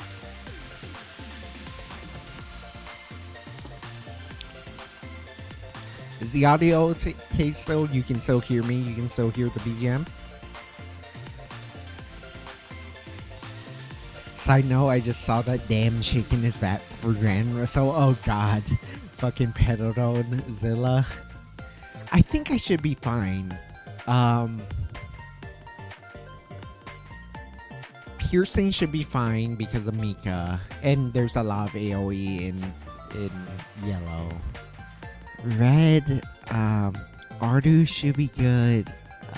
Nagisa should be good. I think red should be fine. So I think we should be fine. I think I should be fine for Perodzilla, but like yeah, that's not exciting to think about. I do like the idea of separation. Yeah, I talked about that. Yeah, audio still going, sweet. And it's not like double audio or anything.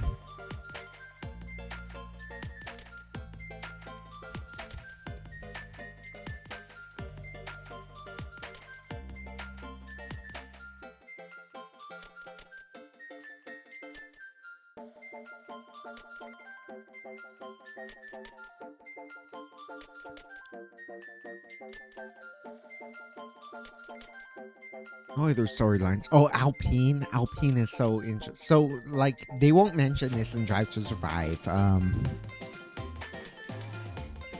There is this driver named Franco Colapinto, a Argentinian, South American in some respect.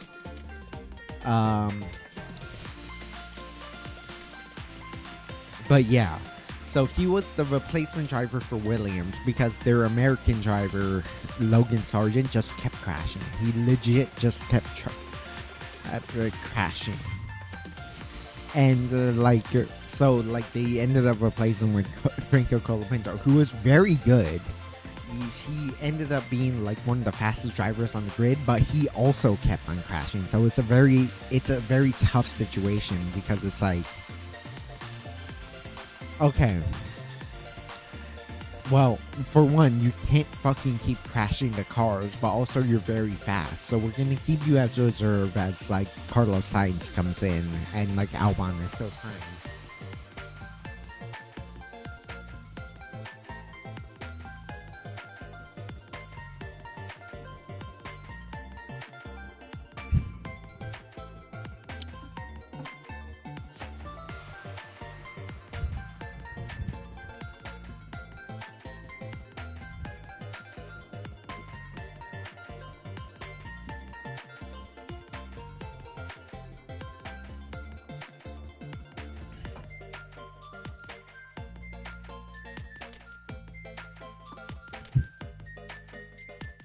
But like,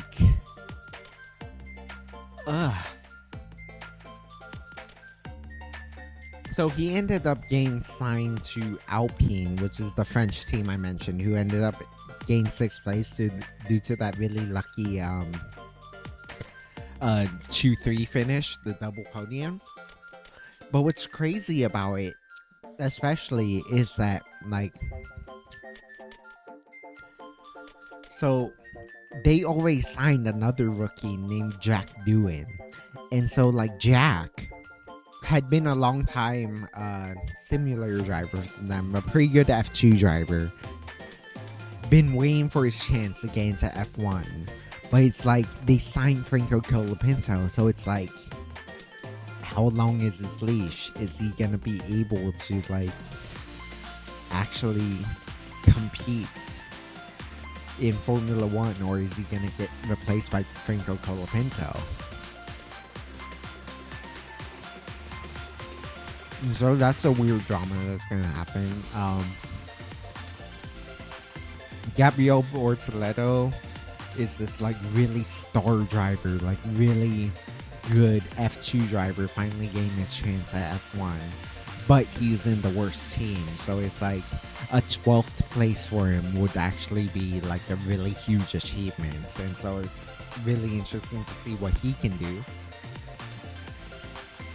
Liam Lawson being promoted to Red Bull instead of Yuki Tsunoda. There's so many storylines. It's hard to keep up, and it's why I don't blame Drive to Survive, the Netflix show, for not being able to keep up with all these storylines.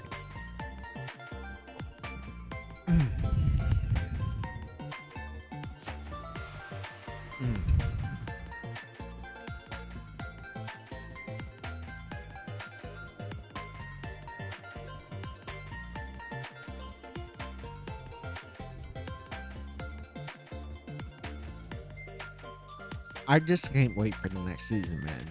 I need to figure out a way for us to do watch-alongs. Maybe I might try that next week. Like, maybe I will intentionally not watch the race on Sunday. And then, like, next Monday night, we can react to it together as I drink. I'm not 100% sure what I want to do next week already. So, like, that might be a fun thing. It's like, we'll do F1 watch-alongs. but I'm not sure how I want to do that. We'll see. But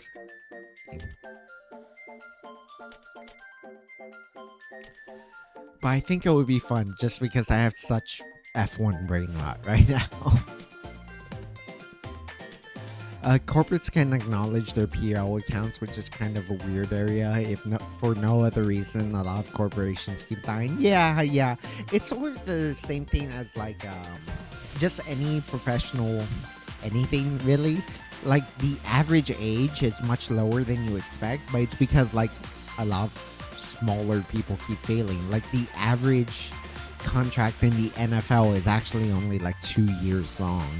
Because the vast majority of NFL players, 90% of them, like, don't make it past their second contract. But it's not, but like, you don't recognize that because they're all backups. They're all like bottom of the depth chart. They're barely hanging on to survive. And so, like,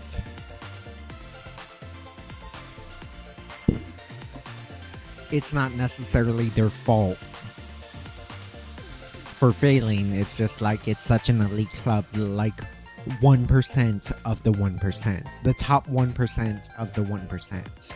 And it's like, you know, like not every one of them can make it.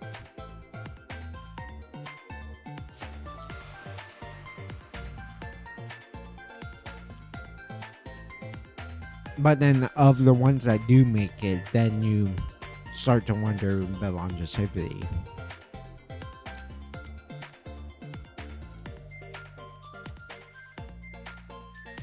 I did remember, like in Sundaria, once Sundaria was dissolved, like a good a handful of them. I only remember 2 or 3 of them, but it kind of rubbed me the wrong way. That like 2 or 3 of them immediately started IRL posting. I was like, I don't like that though. It's like, did you ever really have an interest in VTubing, or did you just want to show off how pretty you are? Like, you know.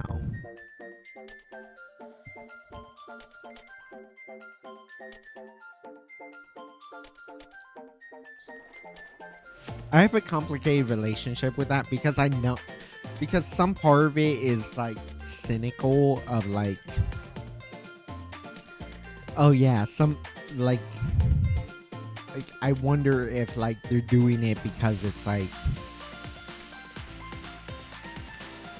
just because it's like, oh yeah, confirming that is like a really easy way to get people to follow.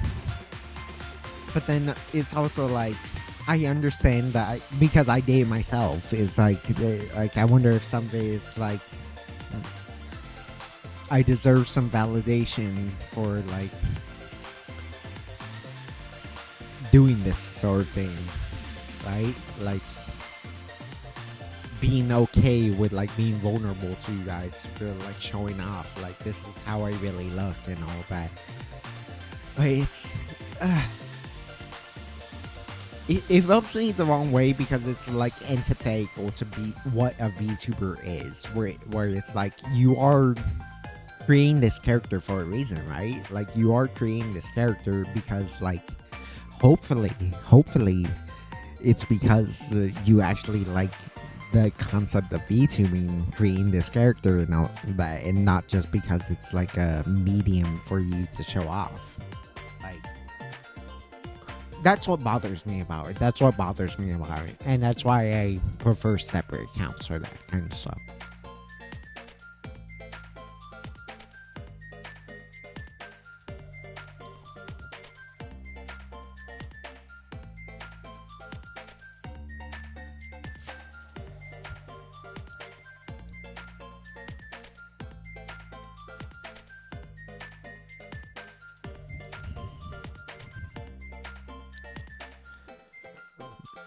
I watched the debuts of AM Project from a Twitch VTuber, and it's now that small.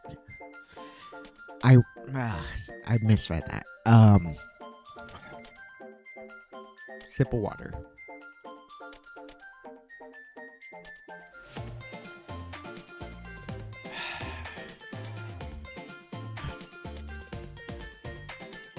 One, two, Okay. I watched the debuts of AM Project from a Twitch VTuber, and now the at small corpo's dead, and only one of the gals I follow is still going regularly. Aw, that's a shame. That's a shame, to be honest. Yeah, I mean, like, it's sort of like this.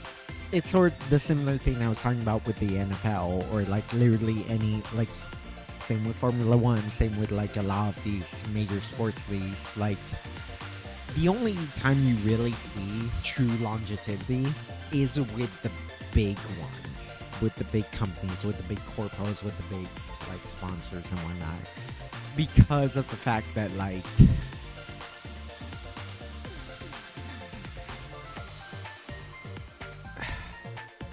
no, frankly, most of them don't survive. Like, what was the statistic? Like, if you have 200 viewers, which doesn't seem like that much, you are already in 99% of streamers. Like, it's crazy how that feels small, but it's like that's actually like you have made it.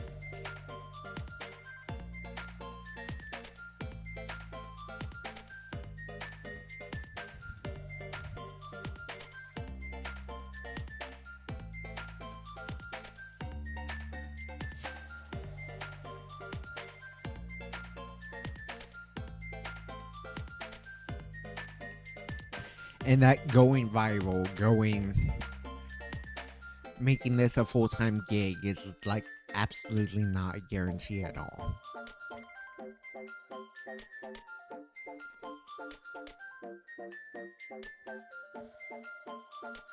As much as I want to, like, I would very much like to be able to do this full-time. Partly because frankly, because I hate my job, but also because it's like, man, I do my job because it pays me, but like I don't feel like I'm really contributing like what my actual talents are, like what my actual interests are, and it's part why like I take so seriously wanting to make this successful, because it's like I would like to teach people mixology. I would like to be able to talk to people about my interests and let people be open about their interests. And so it's like, it's why I try so hard at this kind of thing.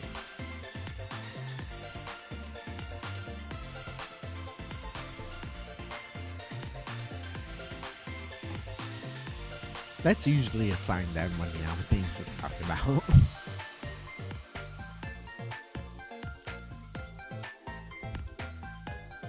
I really appreciate the streamers like Kiki channel.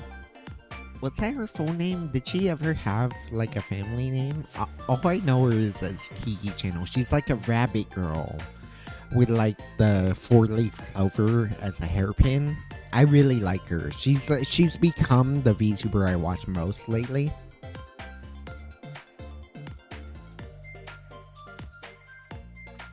She has a cute Australian accent. She's from Australia. And she just loves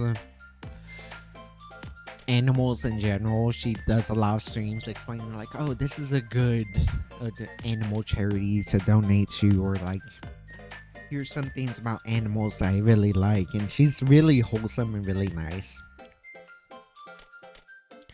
Like, I appreciate and she tends to average like somewhere between like, she like barely cracks 3 view, I think. She's like roughly 100 viewers.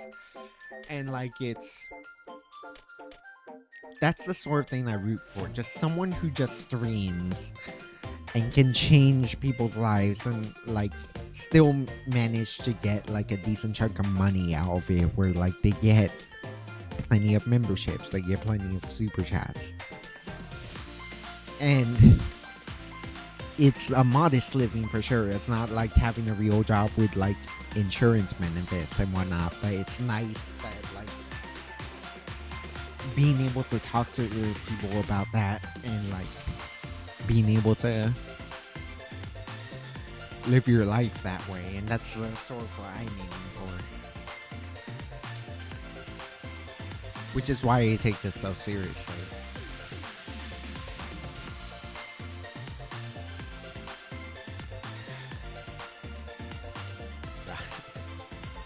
I'm so. I keep coming back to F1 now. I'm super serious about Kimi Antonelli too. Andrea Kimi Antonelli. That dude was 18 years.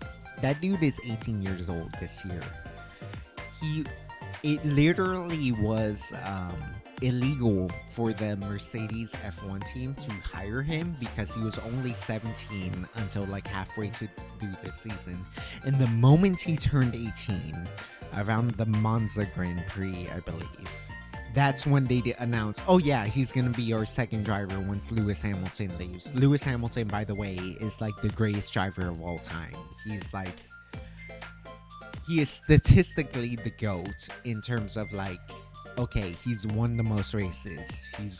He's tied for the most drivers' championships. He's tied for the most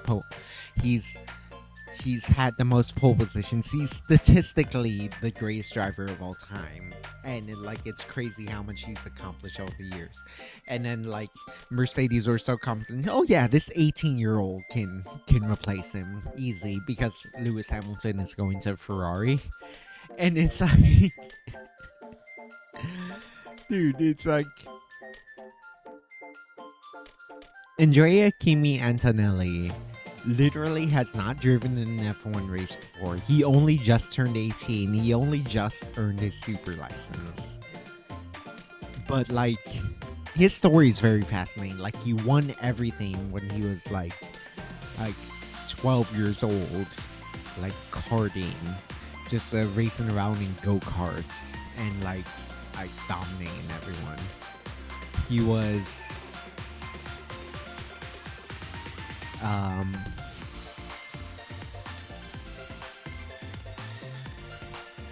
like he participated in F2 and showed some incredible racecraft, even if he didn't always win. Like, he's been testing Formula 1 cars since it was legally allowed to do so. And then like he was 17 going into the season. He turns 18 and then Mercedes finally announces, oh yeah, Kimi Antonelli is going to be our next driver, as though it was a given. And it's like they only announced it now they were legally allowed to. And it's like, Jesus fucking Christ, like, there's so much potential for this kid, but it's also like, how much expectations are they heaping onto this kid? So that'll be a fascinating storyline to watch too.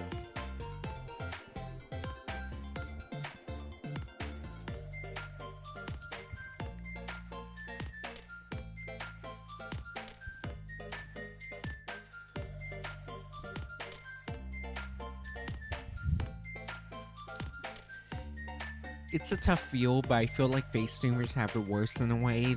There's both a lower barrier to entry and a lot more controversy. How many slurs can this guy drop? Oh god.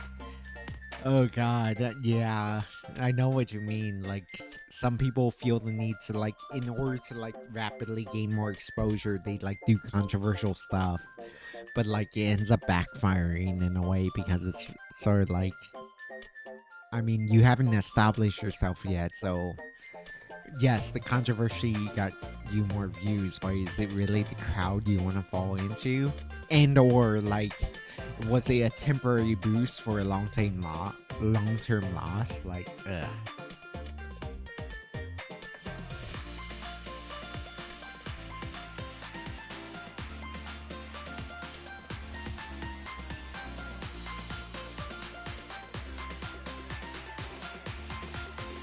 I'm gonna use bathroom really fast. One second. I think the seal is broken, as a Lyra Pandora once said. Seal broken. Now.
Okay, I'm back.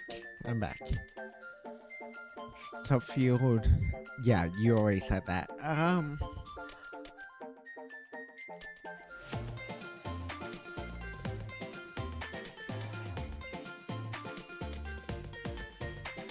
Yeah, I don't know. I don't know. Like,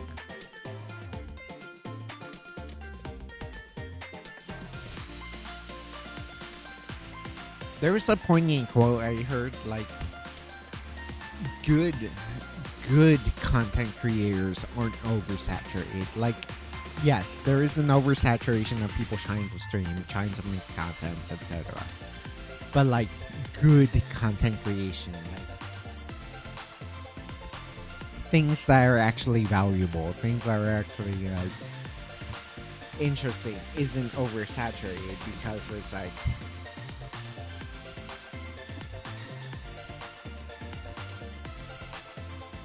there's still a good market for it.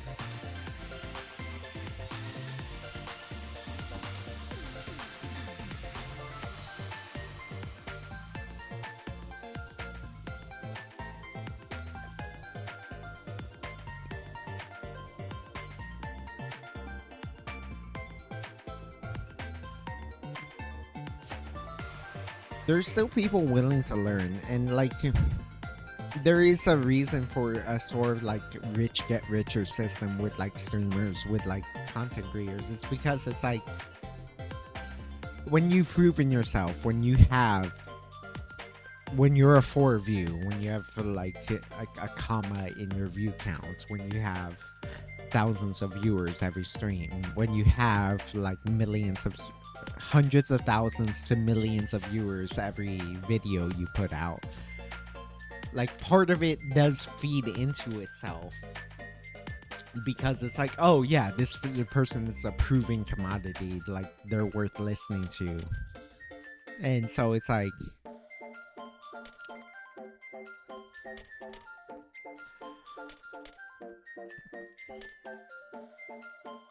that's why it's so hard to break into. It's like you really need to establish yourself as an authority on the subject to really get that That's our following, and like the money that would accompany that following is because it's like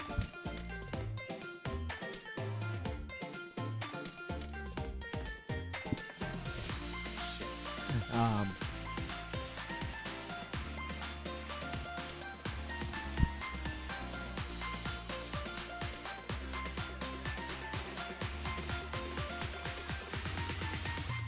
OBS is starting to get overloaded. Um,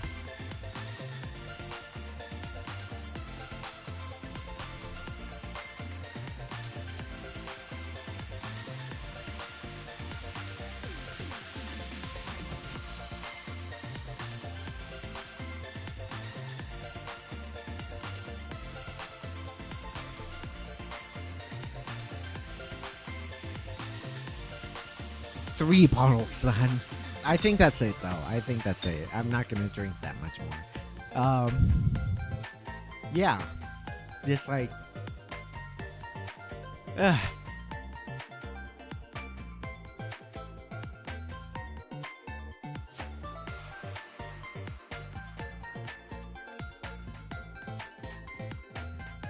OBS is really shading itself. I should probably end soon. Um,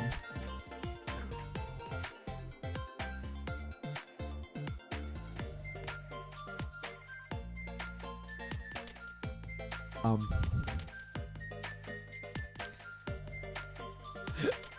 um,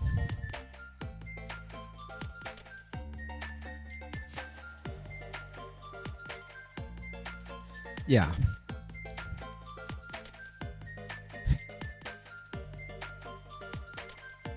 There's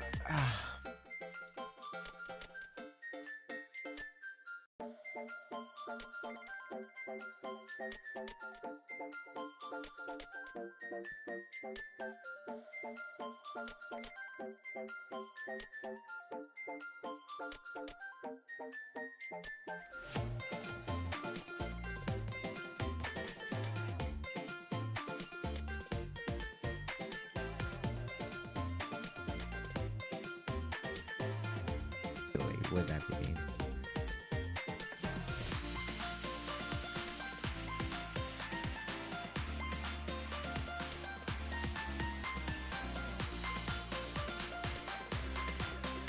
For you guys, um, I read the wiki articles for maybe Markiplier or PewDiePie.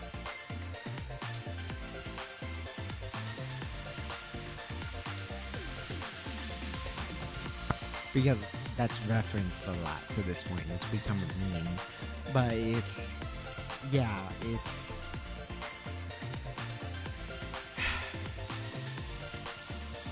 I do genuinely think there's a space for literally everyone. That's why, like, people who get 10K views a video, people who, like, average, like, let's say around 50 to 99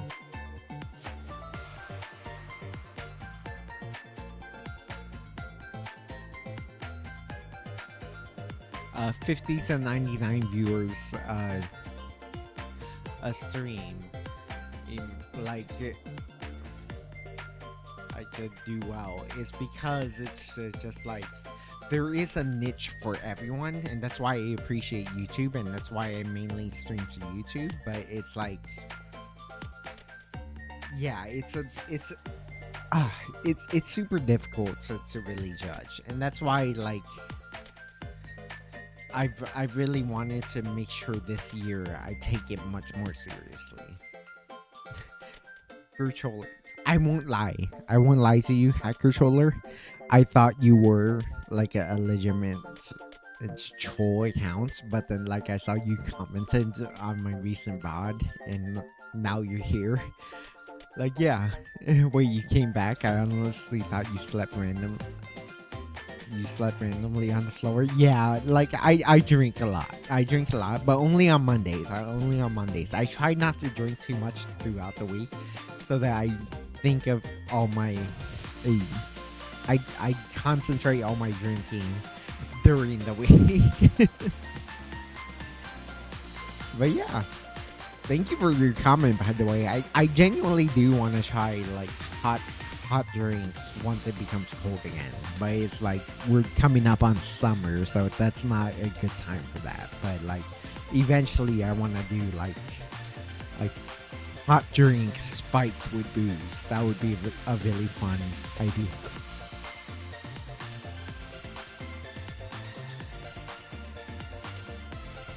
I'm not bi if you thought that. Okay, that's good. That's good. Yeah. I thought you were just a, well, as your name suggests, a hacker troller. Good to know that you're not. Good to know that you're not. Tell you what, because I do think I'm gonna end stream now. Because one, I'm like terribly drunk, and two, like I need to clean up the mess from earlier this stream where I dropped the bottle and it literally it's all over the floor right now. It's like I do need to clean this. It's kind of problematic. Tell you what, I'm gonna take a shot of something. What do I want to take a shot of?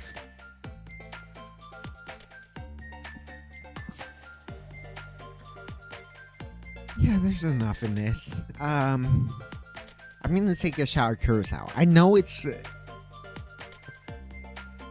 crazy to shoot curacao, but for reasons that one day I'll be brave enough to talk about. Like it's important to me that like Grand Marnier is a very important drink for me to like talk about.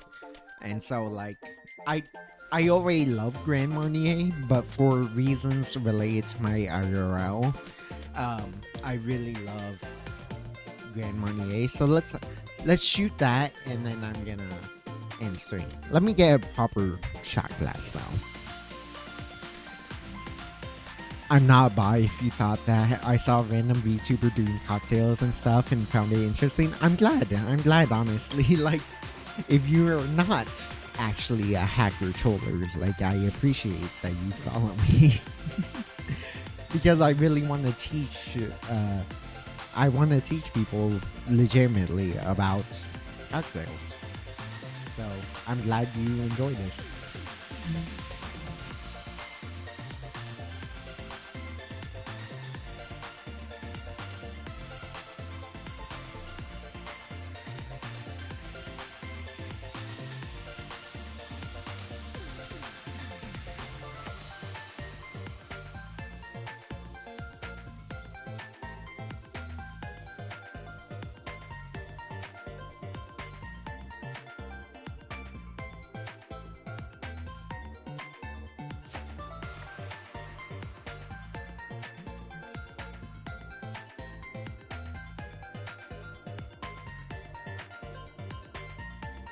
So to close this out, because I'm not going to be able to do this fourth bottle of soju. I am actually quite drunk after 3 bottles of soju, so maybe I've overestimated it. Let's do a shot of soda. Let's do a shot of curacao. How about it?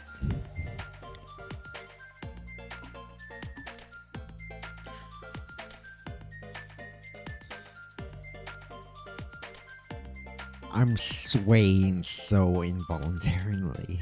I'm super drunk right now.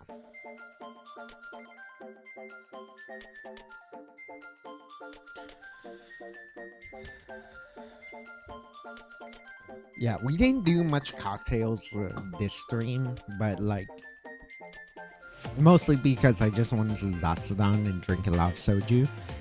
But like, yeah, I do plan to do a lot of cocktail or content, so I'm glad you can join along. Thank you, Hacker Troller. Which is a crazy name.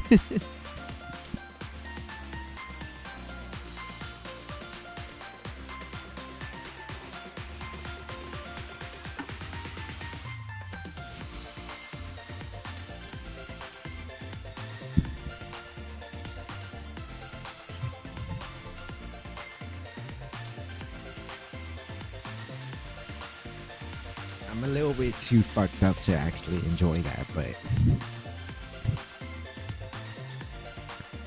in honor of someone I really loved. I do make sure to have a nice shot of curacao every now and then.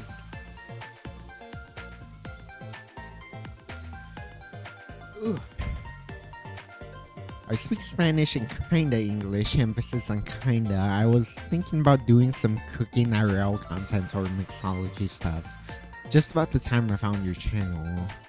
That being another reason I clicked with your content. I'm glad, given that I'm nobody. Like, I legitimately only have 51 subscribers right now, so I'm glad, like, you enjoy this kind of stuff. Thank you. And yeah, I saw your comment the other day about, like, spiking some hot cocoa. Like, I really want to try that someday, but, like, not now, because it's not cold enough to be able to do that. Yeah, my name was the best thing I came up with 10 years ago.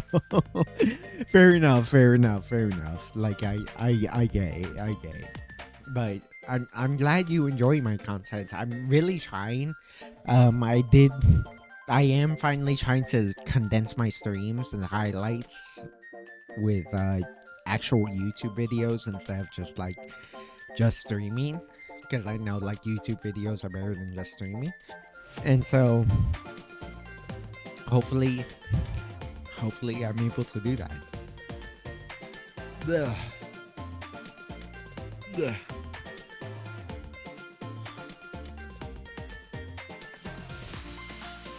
Still think it's the best. It's the name this world has ever seen. It is a funny name for sure. It is a funny name. When I saw the Deadpool name meme, I was like, haha, yeah, boy, that's me. Fair enough. Yeah. I was about to end stream anyways, though, but thank you so much for just listening to me yap about, like, VTuber culture, F1, just etc. Like, I should do more of these just sharing streams. It's really fun. And, like, next week potentially is probably gonna be another just sharing stream. As drunk as I am now, because, you know, I'm a mixology VTuber. Yeah. Thank you. I do genuinely appreciate all the support, because it's like, it really is an end goal of mine to be able to make this into my job. Like, if I can full-time be a YouTuber and then, like, eventually be able to do streams, not just hyper focus on mixology, like, I would love that. I would love to talk more about GFL too, because I'm super into that. I would love to talk more about Blue Archive, which is the BGM for this stream, because I love that. I would love to play, like, real video games, because I love that. Like, all my free time is spent playing F1 Manager, as I mentioned. So it's like,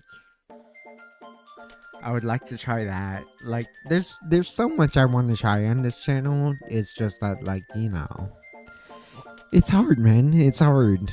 Like, for every, like 100 view or more VTuber, there's literally hundreds of thousands to millions of VTubers who are, like, one view in some capacity, whether they're literally one viewer or they're, like, 9 viewers and trying to break out.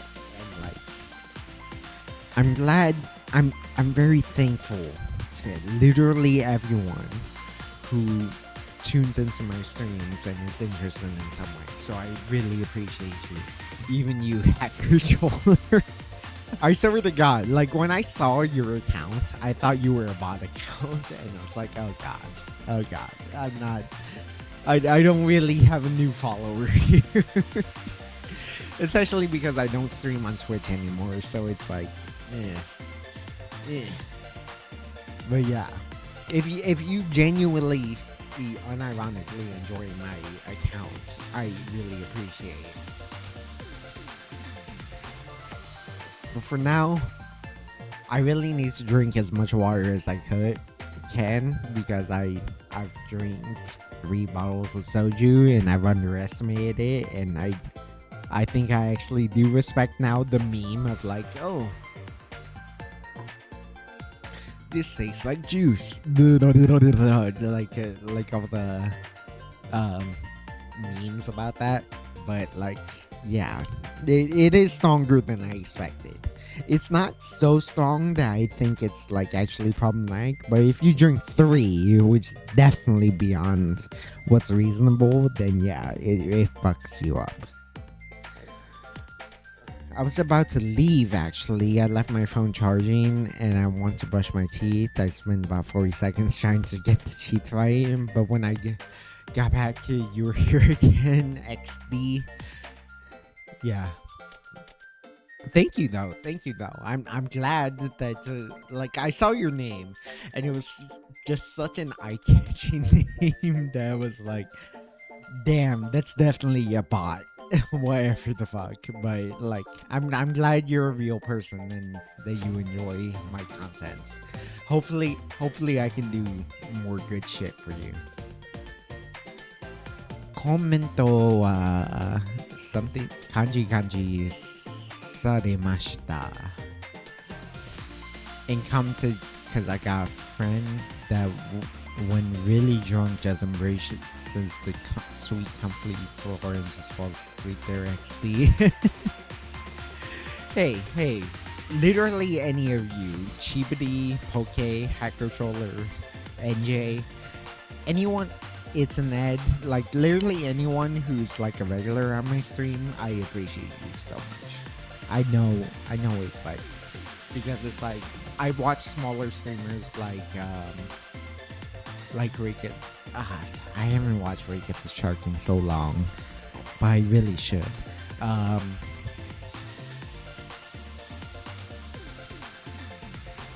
Kiki channel, and then like the obvious big ones like Color Live and Nishi Sanji members, but like. It's important to remember that literally every viewer is a real person who took the time out of their day to listen to things. So it's like, I appreciate you so fucking much. Knowing that, like, in my case, like, I only watch channels that I feel like it's worth my time while I'm working or while I have some free time. And so it's like, the fact that even a username like Hacker Troller is willing to watch me, like, I deeply appreciate you. Thank you so much. Yeah, about... I'm so drunk, I can't even read it. And yeah, about that you said earlier, Twitch is kind of shitty, not gonna lie. That's actually exactly why I'm not streaming on Twitch right now. I actually average more viewers on Twitch. I actually average 5 to 10 viewers on Twitch. I'm focusing on YouTube right now because the algorithm is so much more generous. And so I don't mind that I'm averaging like 2 to 4 viewers per stream on YouTube. It's actually more valuable on YouTube because of the fact that they actually have a good algorithm as opposed to Twitch. And so like, even though I'm nobody right now, like I still feel like I need to focus on YouTube. And once I get YouTube partner where you can like, you know, fucking sub to me, what was it called again? Membership. When you can membership to me and like super chat to me, like then I'll start multi-streaming to Twitch again. But I'm exclusively YouTube until that point because of the fact that like, yeah, I think YouTube is more valuable.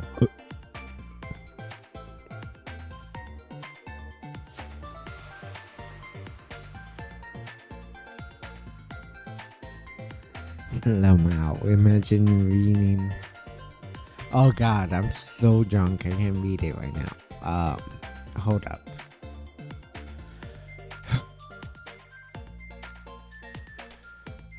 I'm not wearing my glasses right now, so that's part of why I can't read it so well.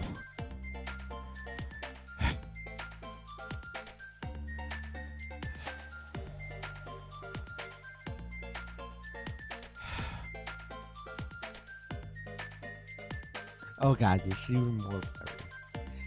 Um,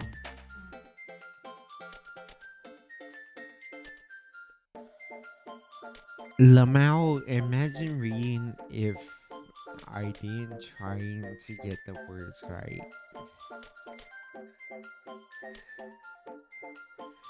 It's easier to get traffic on Twitch than YouTube, but Twitch really hates VTubers. Yeah, yeah. Well, for various reasons, I don't like Twitch. For a lot of reasons. For a lot of reasons. Beyond just the VTuber hate.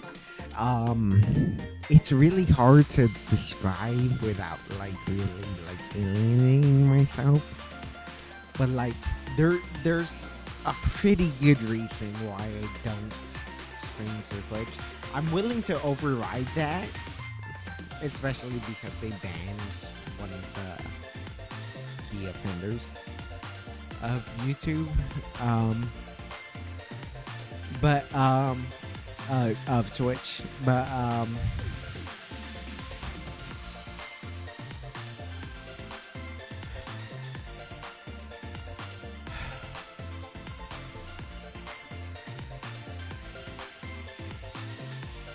so drunk that I can't really.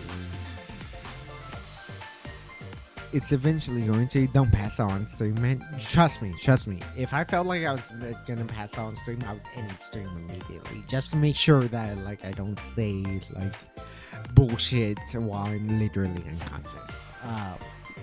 So don't worry about that. But I understand your concern, Shibidi. Thank you.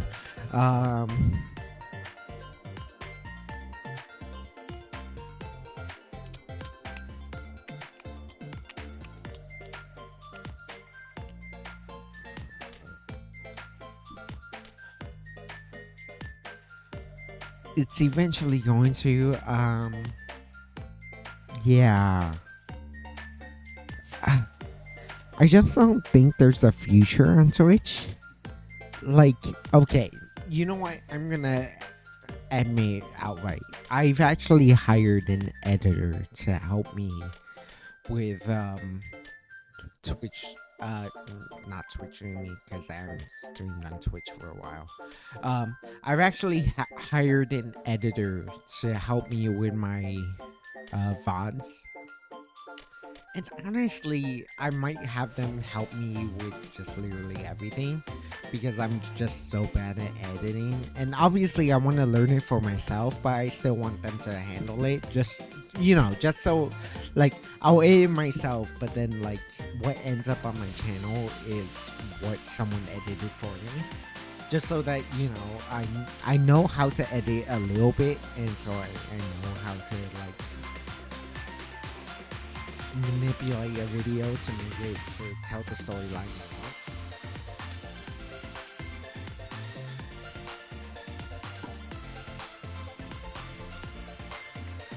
But like,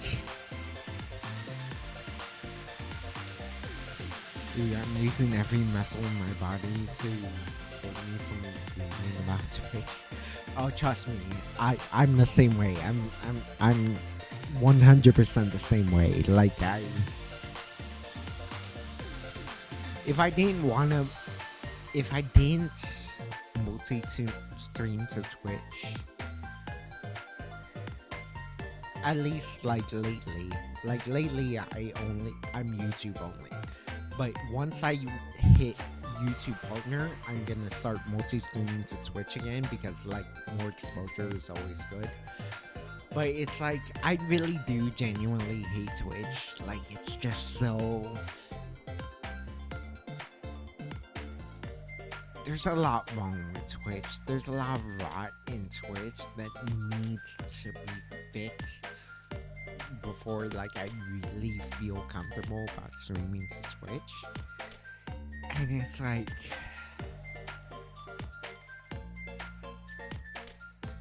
Yeah, I'm not comfortable to move into Twitch until I know for a fact that like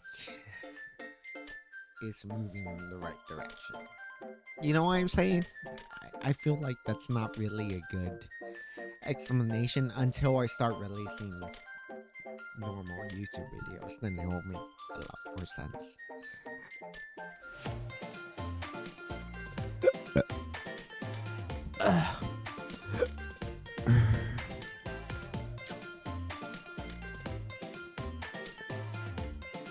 Yeah, I already read that.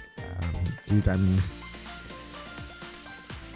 using every muscle in my body to hold me from raging about Twitch. Yeah. And funny enough, Twitch Partner doesn't let you multi-stream in one of its classes. I mean, no one follows that. No one follows that.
I ended up using the bathroom while I was disconnected.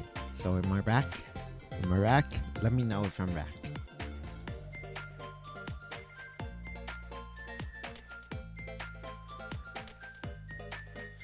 Test.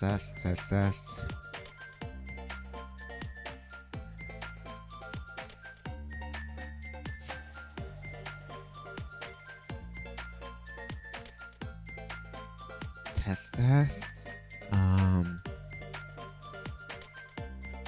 Funnily enough, Twitch Partner doesn't let you multi-stream in one of its classes. What you can actually do as an affiliate stream stuck. I think your stream just died. Shadow was started cobbling you. Anyway, I'm gonna sleep because I'm really used. Back maybe? Oh, you're back, bruh. Good luck with stream and nice helper makes. See ya. We here. Okay, yeah. Yeah, I'm gonna end it right now because I'm really, really drunk right now and I think my laptop can't handle it anymore. So thank you so much for watching. Turns out Soju has a lot more kick than I thought it would. Soju is a lot stronger than I thought it would be. I drank 3 bottles and I'm like really fucked up right now. Definitely after the first bottle, I was starting to get a little bit drunk. And then like the next 2 bottles, especially with the fact that I broke the first bottle with that, I'm really, really to be honest. It's really I know I'm gonna have a lot to clean up if I'm done, so it's like really unfortunate, but it was fun. It was fun being able to talk to you guys, just like in a Zatsudan format. So thank you so much, and hopefully next week, yeah, I want to stay consistent, so I definitely want to stream next week, and then what do I want to do next week? I definitely want to try, so this is only half the soju I had. I'm gonna try making cocktails with soju to prove to you what I was talking about in the earlier parts of this stream, where like you can impart flavors that didn't really exist back then with soju, because of the fact that like flavored soju imparts that artificial flavor into the drink and adds one more step of layer to that. So yeah, that's what I'm gonna do next time. Um, yeah, those some powerful hiccups. Oh god, oh god. Go freshen up. Yeah, that's what I plan to do. So thank you for so much for the watching. I'll see you next week, and yeah, I'm gonna proceed to get unfucked up by drinking as much water as I can, and just trying to recover as much as I can. So yeah, I might have went a little overboard this thing, but it was fun. It was fun to be able to yap to you guys. So thank you so much for being able to listen to me.